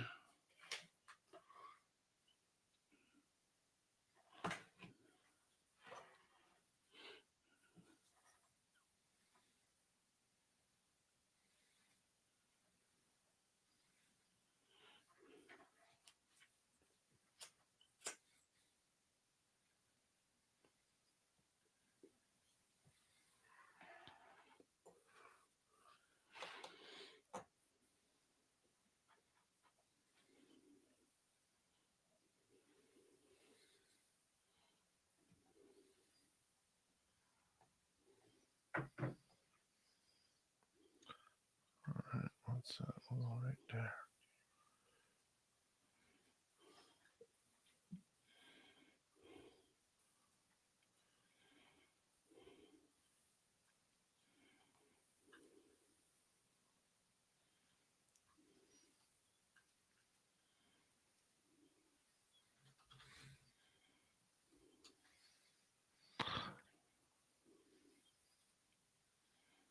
Mm-hmm.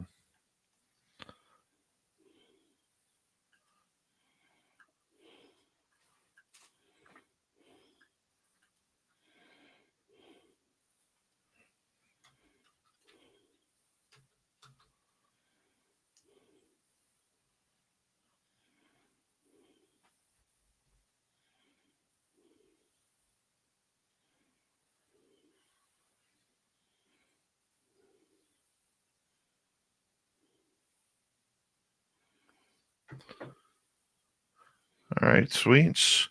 Tomorrow night on the show, guess who it is, Sweets? Who is it? Merle. Merle. Okay, love I it. know you like a good Merling. Oh, yeah. Yeah, Merle's excited to see you in Vegas, by the way. He was telling me that today. Yeah, man, Merle's a real cool dude, man. So I said, just instantly, you get this feeling for people, and Lorien was talking about it earlier, being genuine, that genuineness, and that's what I get from all you guys, everybody I've met so far. Well, we kind of like you, you know. I mean, you fart hard. We like you. Mm. Well, Kurt M says, you need a Shure 57 mic, Rob. I know it's the industry standard. I know. I'm behind the ball on that. But if my voice sounds like this on this mic, just imagine on a Shure 57. So we'll get there. Yeah, I got to go buy that other thing too that you were telling me about. Whatever that thing was called. Which one? The Rodecaster? Yeah. Yeah. Oh, Yeah. It's just every content creator has one. Yeah. But it'll handle all your mixing duties as well. So you'll be cool on that end. You could throw that old thing away, whatever you're using. Why? Oh, that would be why. Okay, let's go like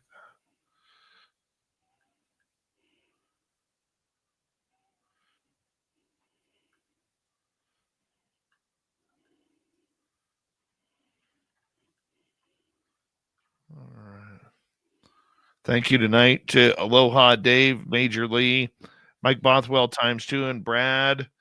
Appreciate the super chats. We're going to get out of here. We're going to say good night to all of you. We'll see you tomorrow night. Don't forget to hit subscribe, ring that bell, and we will chat with you tomorrow night with Merle. Get ready to Merle it up, people. Good night.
Stay healthy, my friend. You too. If you need bail money, give me a call. Always, Dad. Take care. You too.